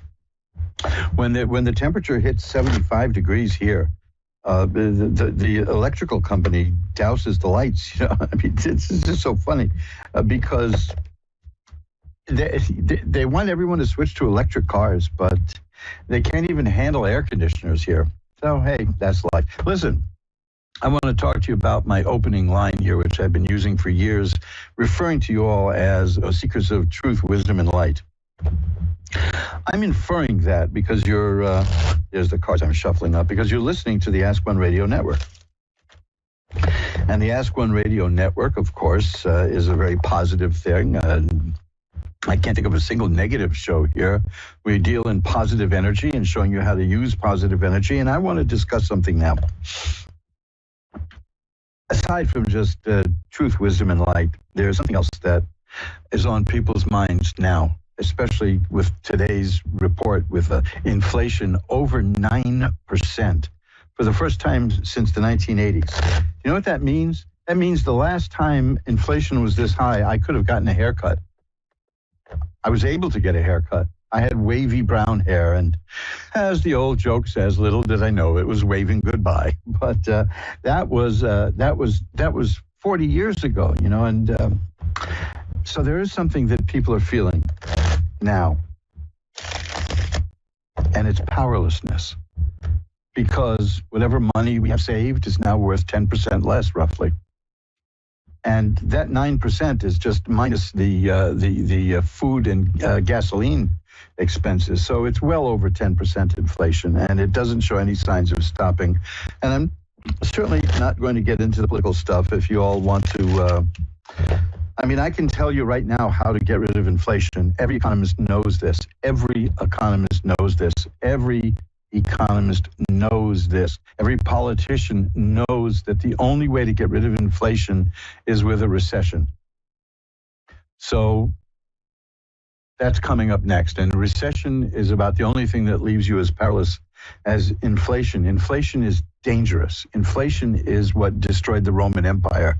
There are two things that destroyed the Roman Empire, and it wasn't what most moralists tell you it was. It was quite practical. The first was inflation, and the second was that they spent all their money buying spices from India.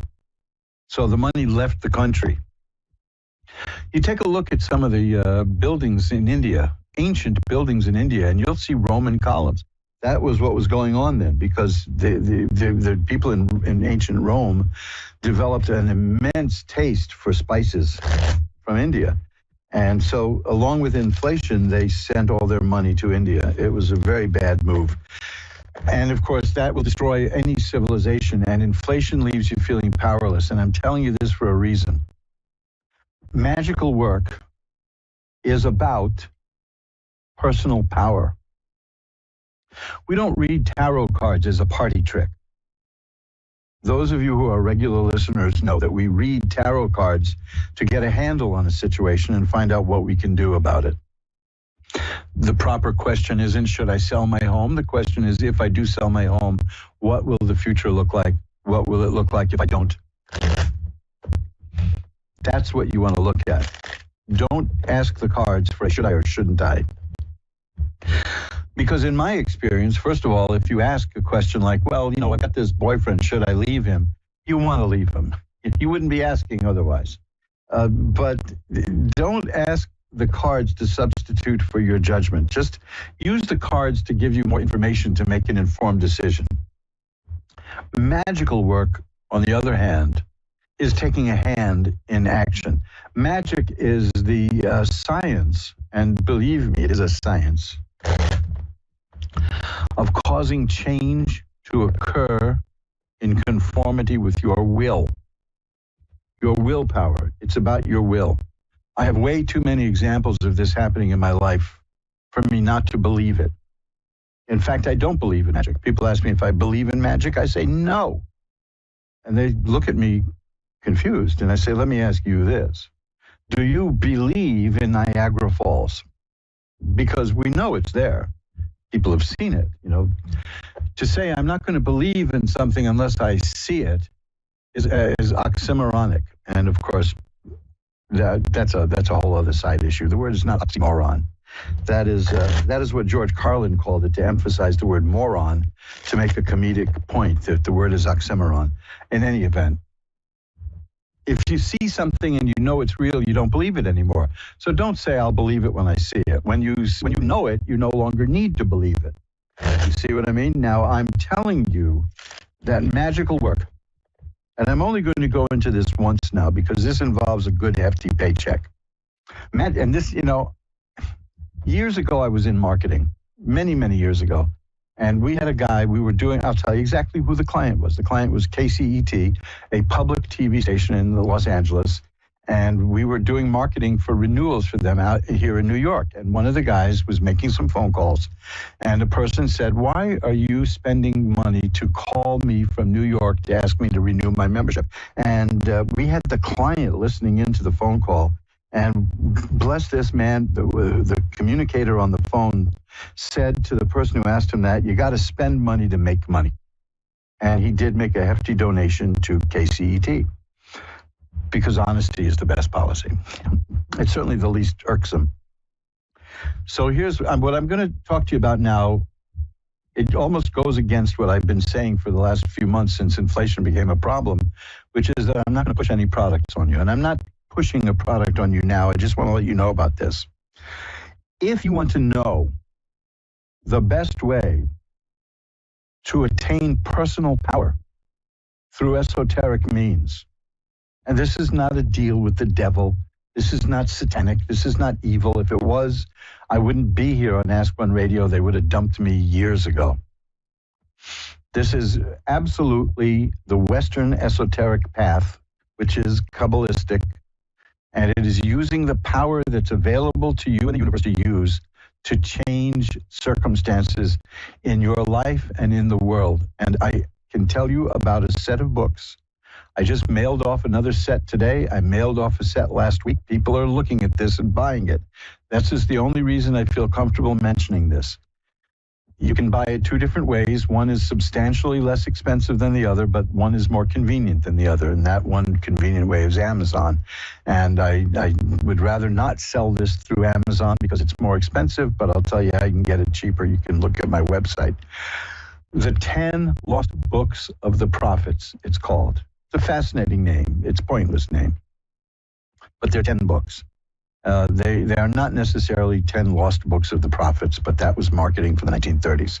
They were a set of 10 little books that were printed, 32 pages each, which were a synthesis of several different magical books, like the book of Bremelin the Mage, and other books I would rather not mention at the moment, but you'll know when you see it. The book of Psalms. A lot of people don't realize the book of Psalms is a magical book. If you're feeling powerless now, and a lot of people are, if you're feeling powerless and you want to do something to empower yourself, look to magical work, which is really about reframing the mind. It's not about boiling Eye of Newt and killing people who get in your way. That's not magic. That's witchcraft of the fictional sort. Because witchcraft isn't even that either. Don't even think about hurting people. This is about empowering yourself. There are ways that you can. I used to ask people this when I was in the stand-up comedy world. I would say to comics who would be putting people down and mocking them for 20 minutes at a time, do you think you can get a laugh without putting people down? And they would look at me and say, how? Okay, fine. There are ways of doing it, and some of us knew how to do it. The thing is this. You go to mojoacademy.org, mojoacademy.org, and look at the page for the 10 Lost Books of the Prophets. For the first time, these have been reissued in 10 individual books of 32 pages each. So we're talking about 320 pages here. It will teach you how to use the book of Psalms. It will teach you how to use various other magical techniques, which, like I said, I don't want to discuss at the moment, to empower yourself to make positive change happen in conformity with your life. Now, there's a hefty price tag for these books. It ain't cheap. They have never been reissued in 10 individual books. I'll tell you this, you can buy a set of the original books from the 1930s. They're small, they tend to be misprinted, they tend to have problems with the typos, but they cost a lot more than the new set does. I did the new set. That's what I can comment about. I took a set from 1932 and scanned it and reorganized it and restored it. All 10 books. At great cost to my eyesight, I might add, but that's life. These books, as I said, I mailed out a box today. I mailed out a box a few days ago. I'm going to mail out more. If you can, if you are serious about taking the path to self-empowerment and self-improvement, I can certainly recommend nothing more than the 10 Lost Books of the Prophets. Now, it was reissued over the years in a single volume. Unfortunately, the people who have those, I have a copy of the single volume, but the people who have them and are selling them secondhand at eBay and Amazon, they're asking for like $400. That's ludicrous. Don't even bother. You don't need to pay that kind of money. The books that I've got and restored are a fraction of that, but it's still a big ticket item. And so I want you to think about this before doing it. How important is it to you now to restore your personal feeling of power? And if it is, look at the 10 Lost Books of the Prophets at mojoacademy.org. 10 Lost Books of the Prophets at mojoacademy.org. There is one at Amazon, which is a hardcover set, which is very expensive. There's only one in existence, and I'm selling it because I made it. And I don't expect anyone to buy it. It's just there in case anyone wants it. But you can get them paperback. You can get them in high quality, glossy paperback with perfect paper inside, beautiful paper inside, and every page is restored. Every single page is restored. I found the matching typeface, and I fixed up the things that were wrong, and it's beautiful. It's just gorgeous. But they're back now. I've been selling these books for years. I've been shy about mentioning it because it's costly. There's a lot of work that went into it, and this is not for everybody. This is serious magical instruction, but it will show you how to gain power over your own life and the events happening around you. It's that simple. I'm bringing this up now because the inflation situation is going to get worse, and the only way to make it better is recession, and that's going to hurt people too. So people are going to tend to feel lost, feel powerless, feel rudderless, feel aimless. You don't have to. Tarot is one of the empowering things about magic. The 10 Lost Books of the Prophets will make you an expert in the esoteric tradition of the West. It's that simple.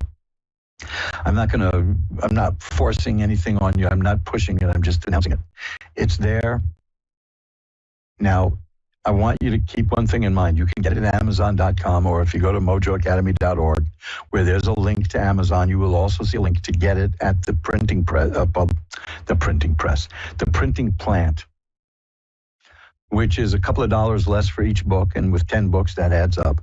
And there's a code there to give you 15% off. And I would strongly recommend buying it that way. The shipping is a lot higher, I think, actually, if you do it that way. But it doesn't matter because you're paying less for the books by a long shot.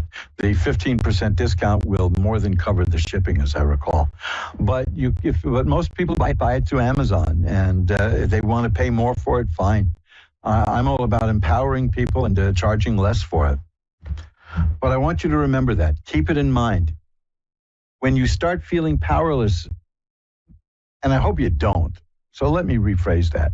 If you should start feeling powerless, if you should start feeling swept away by events, because anybody under 40 has never experienced inflation like this. Nobody ever stuck their hand in their pocket and pulled out 10%. Because they'd never had inflation. I mean, the most we had of inflation a year and a half ago was, I think, 1.4%, which was fine because wages were increasing above that. Right now, we have wages increasing at about 5%, and we have 9% inflation, 9.1 actually. So that's loss. And I'm very mindful of asking people to spend money at a time when money is shrinking. I went to the grocery store. I go shopping like a lot of you do. And I remember when it cost less than $50 to buy a few routine staples. I think I mentioned it the last time I was live here. I had just one tote bag of groceries that we need, and it came to $94. $94, okay? So, we're getting robbed big time here. And it's not the retailer's fault because they have to ship everything by gasoline, and you know what's happening to gasoline. This is a mess. I'm not going to get into the political who did this, why did they do this. I don't care whose fault it was. The question is who is responsible for dealing with it. And if government lets you down, deal with it yourself by empowering yourself. And that's why I'm taking the time to talk. I mean, when I say, I've got books for $10, $12, $14. And I'm asking you to consider a set of 10 books that costs way more than that. Check it out at Mojo Academy. Maybe it costs less than you think. Maybe I'm making it sound horrific. But it's not unaffordable. It's priceless in that sense. It's empowering. But I take a look if you want. Take a look. If you would like a brochure about the 10 lost books of the prophets, drop me a line at asktaro@earthlink.net, asktaro@earthlink.net, and I'll email you one that you can print out. You can also find it at the webpage at mojoacademy.org. It's very important because the worst feeling of all is feeling powerless. And you don't want that. I know you don't want that. It doesn't mean you have to be a micromanager and be in charge of everything, but you don't want to be powerless and you don't want to feel powerless. And that is the most pernicious effect of things like inflation, is that it leaves us feeling helpless and powerless. We're on a treadmill right now, and the treadmill is, as Fred Allen once referred to in a whole different context, with this kind of inflation, we're on a treadmill to oblivion. Don't let circumstances control your life. I'm not begging you to buy this. I'm begging you to consider this. The book is called The 10 Lost Books of the Prophets. It's available in 10 individual books for the first time in 60 years, 70 years almost. Restored, revised, it's in perfect shape. Give it a shot because it will help you. You're seeking for wisdom and truth and clarity, but power. Man, you don't want somebody stealing your power. And there are people out there who are more than happy to do it and make you helpless. They'll steal your power and then promise to give it back if you vote for them. Don't allow that. Learn how to get your own power. Now, if you don't want to go the route with these books, fine, but you want to know more about what you can do to empower yourself? Drop me a line. I'll be happy to talk to you about it. You know how much it costs to talk to me for a half hour? Nothing. Okay? I'm not charging people to contact me. If you have a specific question about magical work and you want a tarot reading, yeah, I charge for that. But if you want to send me an email and converse with me that way and chat and see what you can do to help yourself feel more empowered and be more empowered, the hell with feeling it. You want to be it. I'm not charging people for that. How ridiculous would that be to say, I will show you how to be powerful. Just pay me, because then I'm taking your power, man. Money is power. I'm not anti-money. And people, over the years, people have asked me, how is it that you can take money to read tarot cards for people? Isn't that spiritual? And I said, listen, if you're worth your labor, you're worth your keep. Now, if I can get that across to everybody, you'll understand it. You won't go begging for this minimum wage or that minimum wage. You'll have a sense of your own worth and your own power. If you are worth your labor, you are worth your keep. That is an occult, esoteric promise. It's that simple. It's the esoteric, occult economy, and it works. So let's talk about that more and more as the weeks go by, because this is only going to get worse. And I can tell you, I promise you it's going to get worse because the cure is bad. Okay? The thing about inflation, I think I mentioned this a couple of weeks ago. Milton Friedman pointed this out years ago. The thing about inflation is that when it starts, the effects are good because there's more money around and people are spending and they're buying things and there's loads of stuff. And then the bad stuff happens with inflation.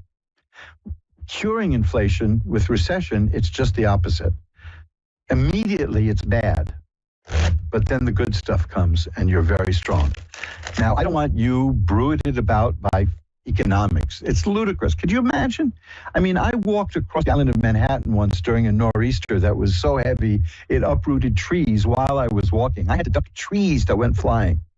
That's a natural force. Economics is not a natural force. Economics is a thing people invented. And so don't let it beat you up.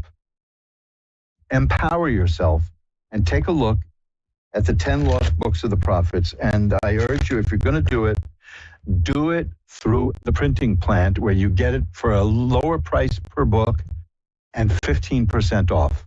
It's that simple. Okay? So keep in mind, that's what we're talking about. We're talking about power. Because this is, look, all of you, well, over 40. So if you're 42, you still don't know, because you haven't been through this. But those of you who are like me, who whatever hair you have left is gray, those of you like that, you've been through this before. This happened in the Nixon years. This happened in the Ford years. This happened in the 70s, and inflation hasn't been this bad since 81. And a lot of you weren't around then in 81, and you didn't know what was going on. If you were, you might have been children. And, you don't dump this on children. But you're a working person now, and you understand it, or you're retired on a fixed income, and you understand it. That your pocket is being picked, which means your power is being taken away from you. These things happen, right? I'm not going to get into why they happened. We all know why it happened. Many people warned that it would happen a year and a half ago, but the powers that be said, the hell with it, we're going to do this anyway. And lo and behold, it happened. So here we are. Now the question is, fix it up. I don't care if you did something with good intentions and it went awry and it broke everything, fine. Just fix it. Don't give me excuses. But rather than wait for other people to fix it, empower yourself. Another way that you can empower yourself, when you look at the 10 lost books of the prophets, keep in mind, take a look at the occult jewelry at magic-works.com. Because there's stuff there that's ancient symbols. Now, you'll learn about these ancient symbols in the 10 lost books of the prophets. And you'll learn about what they can do and how you can use them. And then if you want to buy yourself a necklace or a ring or something that has that symbol on it, check it out at mojoacademy.org for the book and magic-works.com for the occult jewelry. I'm going to be putting up some rings. I have mostly it's necklaces now and a few rings, but I'll get some more of those up there. And these are important because these reframe the mind. These reset the mind. And the mind is where it all happens. The mind is where it's at. Inflation plays havoc on your mind. What happens when you start losing money because of inflation? You worry. Worry is paying a debt on a problem that may never come due. But you have to be concerned about these things. So look, I'm going to go to the callers now. I wanted to take some extra time to discuss this because I wasn't around last week, and I'm going to be around, I hope I'll be around next week. I wasn't sure I'd be around tonight because, as some of you know, I'm having a little bit of a medical problem with my eyes. And one of the treatments they give me is, please don't be too upset when I say this because I'm going to say it as mildly as possible, but it's actually worse than it sounds. I need to get some injections into my right eyeball. And that knocks me out for about a week and a half. That is so brutally painful. But bringing this full circle, right? Using techniques of magic, I can help deal with that and get through it in a few days faster. I have it. It's in one of my books. How I had a medical procedure done one time that they told me was going to be really annoying and painful. They were going to run a line up my arm into my heart to give me antibiotics because I had picked up an infection in the hospital and they didn't know what it was. Blah blah blah blah blah. And the doctor apologized that she said, this is going to be really annoying and it's going to hurt. And I said, would it help you if I went to sleep? And she laughed and looked at her assistant and said, yeah, sure, go to sleep. So I went to sleep and I did it using magical techniques that you will find of the sort outlined in the 10 Lost Books of the Prophets. It's that simple. It's that simple. And being a woman of science, when it was over, she woke me up and said, I've got to talk to you about this. I've been doing this for 15 15, 20 years, and I have never seen anyone go to sleep during this procedure. I don't know how you did it, and I want to talk to you about it. And of course, when you're a magic worker and you do things like that, and a person says to you how wonderful it is, and I want to talk to you about it, you know, and I know that that's the same as a business acquaintance saying, let's have lunch sometime. It ain't going to happen. It just ain't going to happen. Within 24 hours, I can assure you she convinced herself that I never even did what happened. But I want you to be able to protect yourself too. And the best way is going to take a few readings. It's written simply, and it's the best thing I can recommend. And I'm not even sure if I ever spoke about this on the air before. But I do have a webpage dedicated to it at mojoacademy.org. And there may even be one at magic-works.com. I got 103, 4 or 5 pages there. I don't even remember what the hell I put there. So go take a look at mojoacademy.org for the 10 lost books of prophets. And keep it in mind. Maybe not now, but a month from now or another month from now, think it over. Because you're being attacked by forces that you think are beyond your control, but they're not. Okay? Hey, look at me, man. I'm still here. I've been through a lot, and I'm still here. I don't think I'd still be here if it wasn't for magical training. Let's go ring a bell 3 times now to declare sacred space and get to our first reading. Let's pull back the curtain on the magical window for Leanne in Shelby, Nebraska. Hi, you're on with Reverend Elliot. Hi. Hi, how are you tonight? I'm okay. How are you? I'm doing well. Let's see if we can help make things a little better for you. I saw the name Shelby, and I was thinking of Shelby, Montana, which was the site of a boxing match that destroyed the town. When I was in the movie business, I tried so hard to get a film made about Shelby, Montana. There was Jack Dempsey, the great boxer. He had a fight there. And the small town of Shelby had promoted this fight to put itself on the map, and they destroyed themselves. So, it's one of my big ideas in life is that plans never work out, So that's why I've never been ambitious. And yet, look at me, right? I'm known all around the world, and I'm not even ambitious. So, Leanne, it's about you, not about me. What can I look at for you tonight? I don't know. Was there anything in particular you want to see?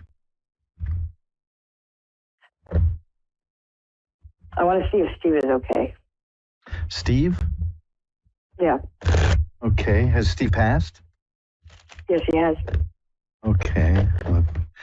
Very, very sorry for your loss. And we will see. Now, when I do these readings, there are a few cards I look for to see if it's a genuine communication. And see if we get one of those.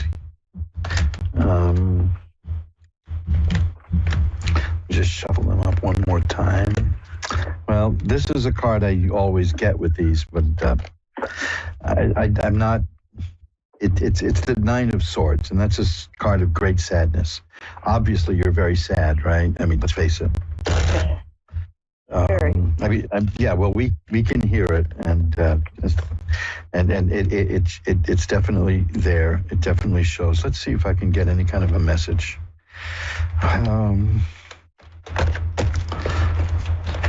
Well, I have the Temperance card, which shows an angel, and that always, I take that as an indication. Here's one of the specific cards I do look for.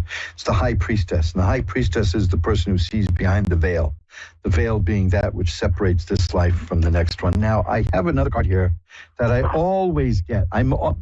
This just blows my mind. I never did readings like this until I got to Ask One Radio.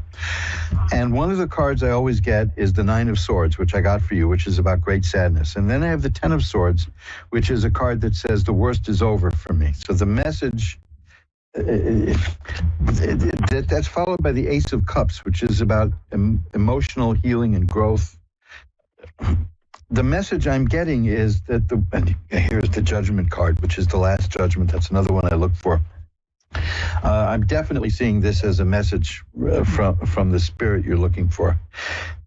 And you get these first 2 cards, like the 9 of Swords and the 10 of Swords, which are unhappy cards, but the 10 of Swords has the implication of things are better for me now because the worst is over. Then there's the Ace of Cups and the Four of Rods. These are happy cards about growth and happiness. Justice, meaning getting what one deserves. Temperance, meaning balance is restored. His life was unbalanced at the time, right? Yeah. Well, the message is that I've found the balance that I'm looking for. Good. It's remarkable to me. I can almost predict ahead of time that I will get the Ten of Swords in a reading like this. I don't want to get into any personal details about how he passed, but what I'm seeing is that there were a lot of troubles, and he's better now. You understand what I'm saying? I do. But the Spirit with the Nine of Swords recognizes that the way this happened left a lot of people sad. Yes, okay, I did. You understand? I know you know what I'm talking about. I do. It's like I got the Five of Rods. Life was very difficult for him. The Eight of Cups is a person going from where they are to something better, and I think that that's what happened. I do think that the Spirit is learning to grow. The pain has stopped. I think the main message here, if you wanted a message, the main message is the pain that I felt at that time is over, and I'm growing. That's the Ace of Cups. Now, oh wow, here's the Six of Rods, and the Ten of Cups. These are cards of success and happiness. So they start out sad, which is an acknowledgement of the fact that Steve left you feeling very sad. Yes. But the Spirit saw no other way to grow, and now the Spirit is growing. Keep this Spirit in mind, because I think he's near you. Yeah, he's always on my mind. But not that it ended the way he wanted it to. So all the way down to his funeral. Yeah. Well, I can see I see that there are things that didn't work out the way they were meant, that he wanted them to. Let even know about meant to. Right. I don't like the idea about whether they were meant to or not. But he wanted. Yeah. Yeah. I mean, look, I got the Three of Swords here. That's great sadness and pain, and that's what I see. That he not only was feeling, but feels that he caused. But the overarching message here is that I'm growing, I'm healing, and I'm doing better. Oh, here's the Lovers card. You're on his mind. Okay. I will light a white candle to send positive energy to both of you tonight. How's that? Thank you. But what I'm seeing is that above and beyond, there's an acknowledgement of the sadness that he brought. But there's also, he's saying, I'm doing better now. So I believe that when these kind of things happen to people, they do get another chance. And I think that that's what he's saying here. Okay? Good. Thank you so much. Yeah, I know it took a lot of courage to come and talk in front of people, but you know, I will send a positive energy your way and his way later tonight. Thank you so much for calling. Be well. I appreciate it. Bye-bye now. Now, Raquel, I'm going to go fast to the next call because I blew so much time chatting at the beginning. Raquel in Haverhill, Massachusetts, it's next. Hi, you're on with Reverend Elliott. Hi.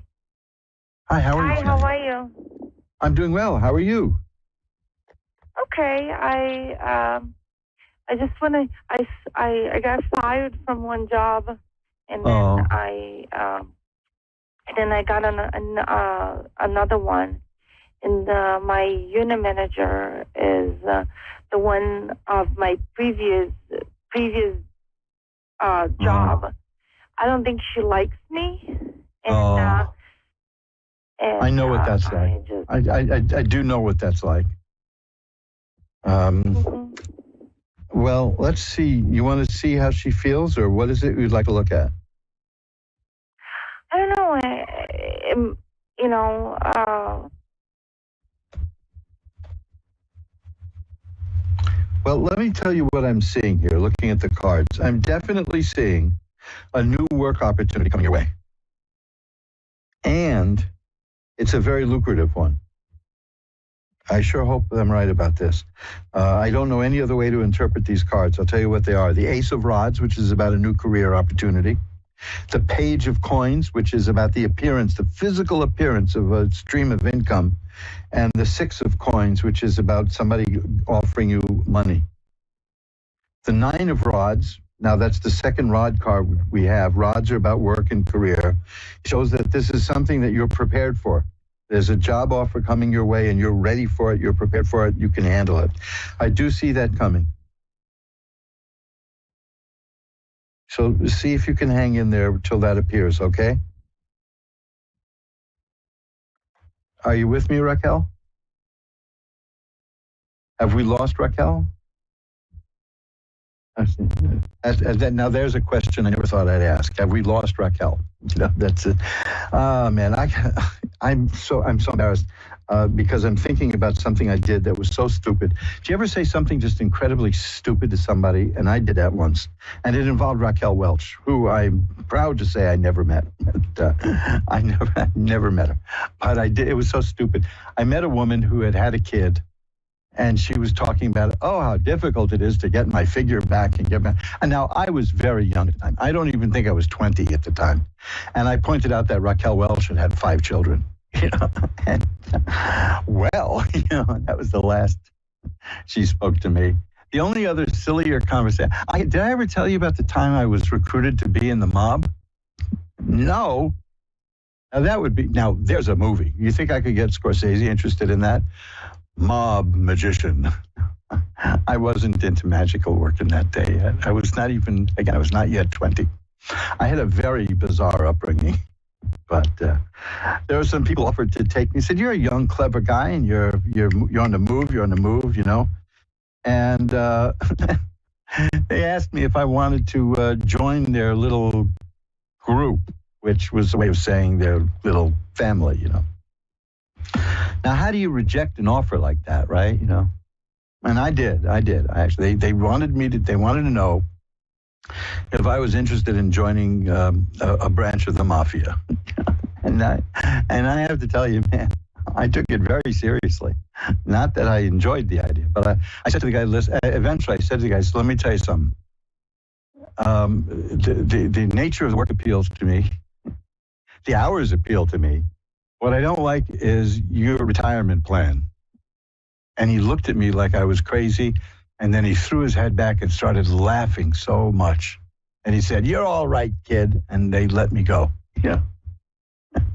But that was it, man. I don't like the nature of your retirement plan. Yeah. I mean, who knows where I would have been today? Certainly not the kind of person I am now, that's for sure.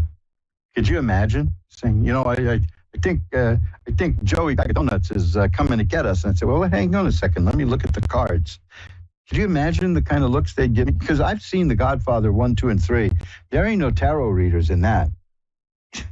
Nothing at all. My checkered career. So instead of getting involved with the mob, I did the next best thing.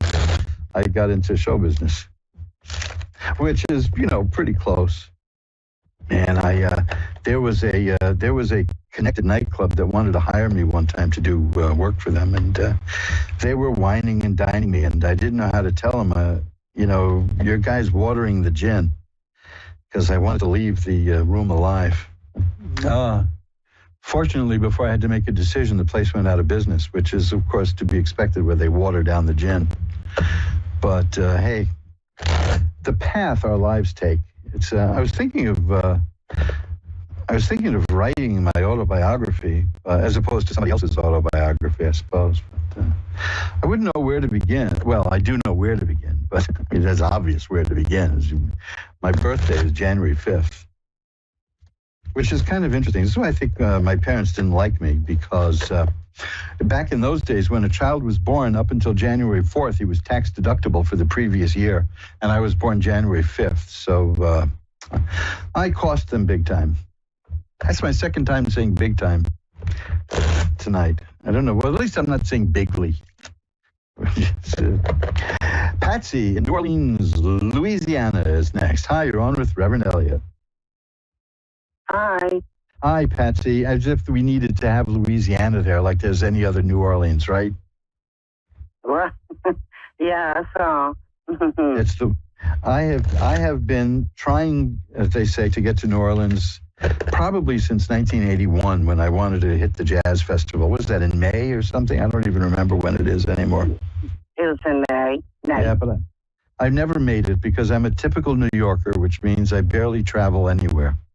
So what can I look at for you tonight, Patsy? I was just wondering,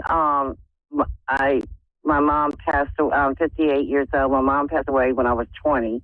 Just wondering if she was around me or if I took care of my handicapped sister for 34 years, and she just passed away 2 years ago. She used to call me Mom, and just wondered if she's around me. Well, let's see what we've got here. Well, this is interesting because I have the World card here. The World is a card of success, but let's talk about the picture first, because the picture of the World card in almost every tarot deck shows a person in the center of the card, and there are guardian angels around each corner of the card. So I'm going to take that as a yes. And then the next card is the Ten of Cups, which shows a rainbow in the sky with cups and a happy home and happiness and happy people. So I'm going to say that answers the question right there. Tarot speaks in symbolism.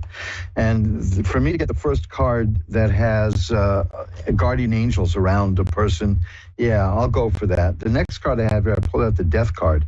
And that's only, when I look for that card as a verification that these are messages from the other side. Here's also the High Priestess. So yeah, there's two messages here at least. There's the High Priestess and the Death card. So my answer is yes. Yes, they are around you. They absolutely are. Okay. And is my handicapped sister made it to the other side? Here's the card. Yes. Here is the card that I got in the previous reading tonight. And I mentioned I get this almost every time I try to get a contact from a spirit. I get this card, which is the Ten of Swords. And the Ten of Swords is the card. It looks awful, but it's not. It's a good card. It means the worst is over for me. So that's a good sign. The next card is, I had this earlier tonight too, is the Four of Rods. The Four of Rods is a happy home. It's joy and happiness, and so yeah, I do believe that this was achieved. According to this, the hard times are over, and I am in a spiritual home. That's the best part of it all. Yeah, you see, there's nothing negative here. There's nothing bad. You know what I mean? These are all good things. There's the Ace of Cups. I had that earlier too. That's about happiness and joy beginning. The Six of Cups, which is happy memories from childhood. Yes, I'd say that your sister is doing fine. The spirit of your sister is alive and well and happy and wants you to know it. Good. Now, she was like handicapped. Yeah, years ago, I never would have thought I would be able to get messages like this, but this is so clean and so clear. Yeah, I'm seeing a spirit that's free and growing and happy and wants you to know that. Oh, good. Good. The Ten of Cups, which is a card of a happy home with happy family, I'm saying that that's what she wants you to be, is to understand that, because you're the home, you're the family for her for years. And she's saying, be happy. That's how I interpret that. Be happy. But it's all good. It's all good. You know, I'm not, let me put it this way. I think it was Woody Allen who was quoting Dostoevsky or Tolstoy, one of those lugubrious Russians, that anybody over the age of 35 who isn't obsessed with death is a fool. Well, since I've been doing these kind of readings, my whole approach towards passing from here to there has changed, because I keep seeing so much joy and so much happiness coming from that side. It's just remarkable. So let's see if I can get one last bit of a message for you here, which is, well, there's the Wheel of Fortune, which is about things that have changed. So things are better. Things are much better. There's the Three of Cups, which is about completed happiness. Yes, the both spirits you asked about are happy. Okay? Oh, good. And one last thing. My son has autism. He's 30 years old. when I pass on, will he be okay? He really don't have a sibling, no one to take care of him. But I just want to make sure he's going to be okay. Yeah, that is something that has to be taken care of in advance, I know. But, well, let me put it this way. The card I've got is the 9 of Cups, and and that is a happy card of enjoyment and joy and fulfillment and a good life. And then the 10 of Cups again. I had that earlier about a happy family. So, yeah, I think it's going to be fine. But do what you can to make sure, okay? Do what you can to do that, okay? But I think that Thank you so much. These cards tell me that you're going to do the right thing for him, and he's going to appreciate it. Okay? Oh, good. Thank you. I appreciate it. Thank you for calling. So much. Bye-bye now. And let's see if we can get in one last call. Cameron in Mobile, Alabama. Hi, you're on with Reverend Elliott. Hey, how you doing? I'm doing well. How are you tonight? I'm fine. Well, let's see if we can make that a little better, right? What would you like me to look at? I got a few minutes left. Okay. I just got like one question about the person I'm talking to now. And I just want to know if it'll like work out.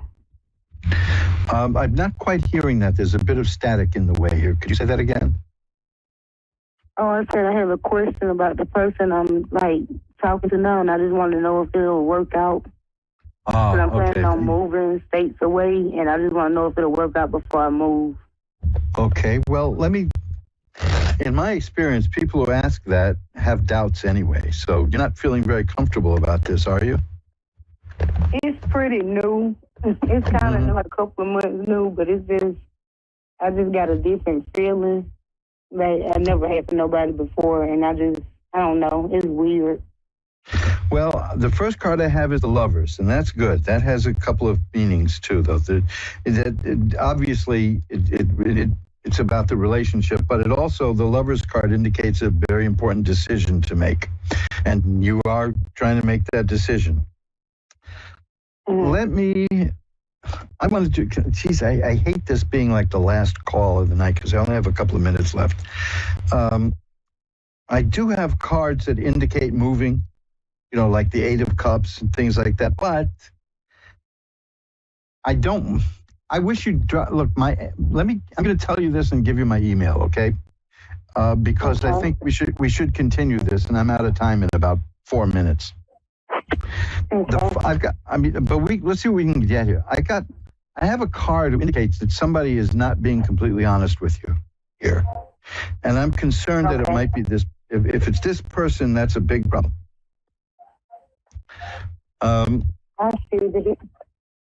Do you have a feeling that you're not being treated honestly? I don't know if it's treated honest. It's weird because it's like we're 16 hours away from each other. So it's just, I don't know, it's a weird feeling. And I never done long distance. So it's new to me. And I do think like some other stuff is going on sometimes. Well, yeah, because my advice from these cards, see, I have the Page of Cups, and that's the beginning of something new in terms of romance. And that's what you got, is something new in terms of romance. But you have doubts about it, and that isn't the time to make life-altering changes. You might want to go a little slower because I have, like, again, I have that card again. It's the 5 of Swords, and it's about somebody who's not, 5s are not good news in tarot. And it's like he's not being particularly honest with you about some things. Now, that's not bad. That doesn't mean he's lying and cheating and stealing. You barely know each other. So there may be things that he's hiding. We all put our best foot forward. I'm just saying that what I'm seeing here in these cards, they're saying go a bit slower. Okay. Or at least have a backup plan, you know what I mean?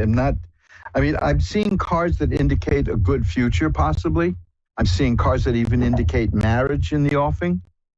But I'm just concerned about this one appearance of the card that says to me that, let me rephrase it. It's not that the guy's lying to you, okay? But you may not have all the information you need just yet. He's actually a woman, but I'm pretty sure don't. Because you're right, everybody do put their best foot forward. Yeah, well, I understand. I mean, man, woman. I'm just guy. I'm using generically, the person. Okay. It's just. I'm getting indications here of slow down a little bit. Not saying there's trouble here. I'm not getting any. I'm getting good potential, right? I'm getting some good vibes about this, but I'm not 100% sure you're ready for it. Okay. And I don't think you feel that way either, right? You don't know yet. I think I just got out of like a serious relationship, a long-term relationship, and it is new, so I don't know.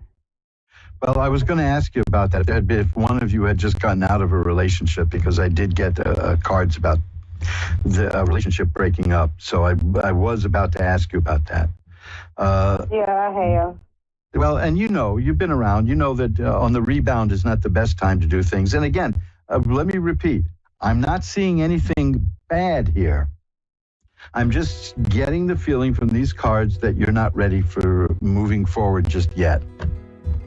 Okay. So maybe you want to take it a bit slower. But again, I'm not seeing anything that's telling me to tell you to hit the brakes. You know what I mean? I'm not seeing anything that's saying you will slow down, stop it.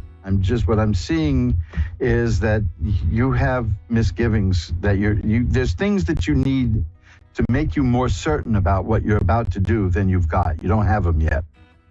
So give it a little time, and you may get them, because like I said, I am seeing some very good cards here for the future, but I do see roadblocks getting there.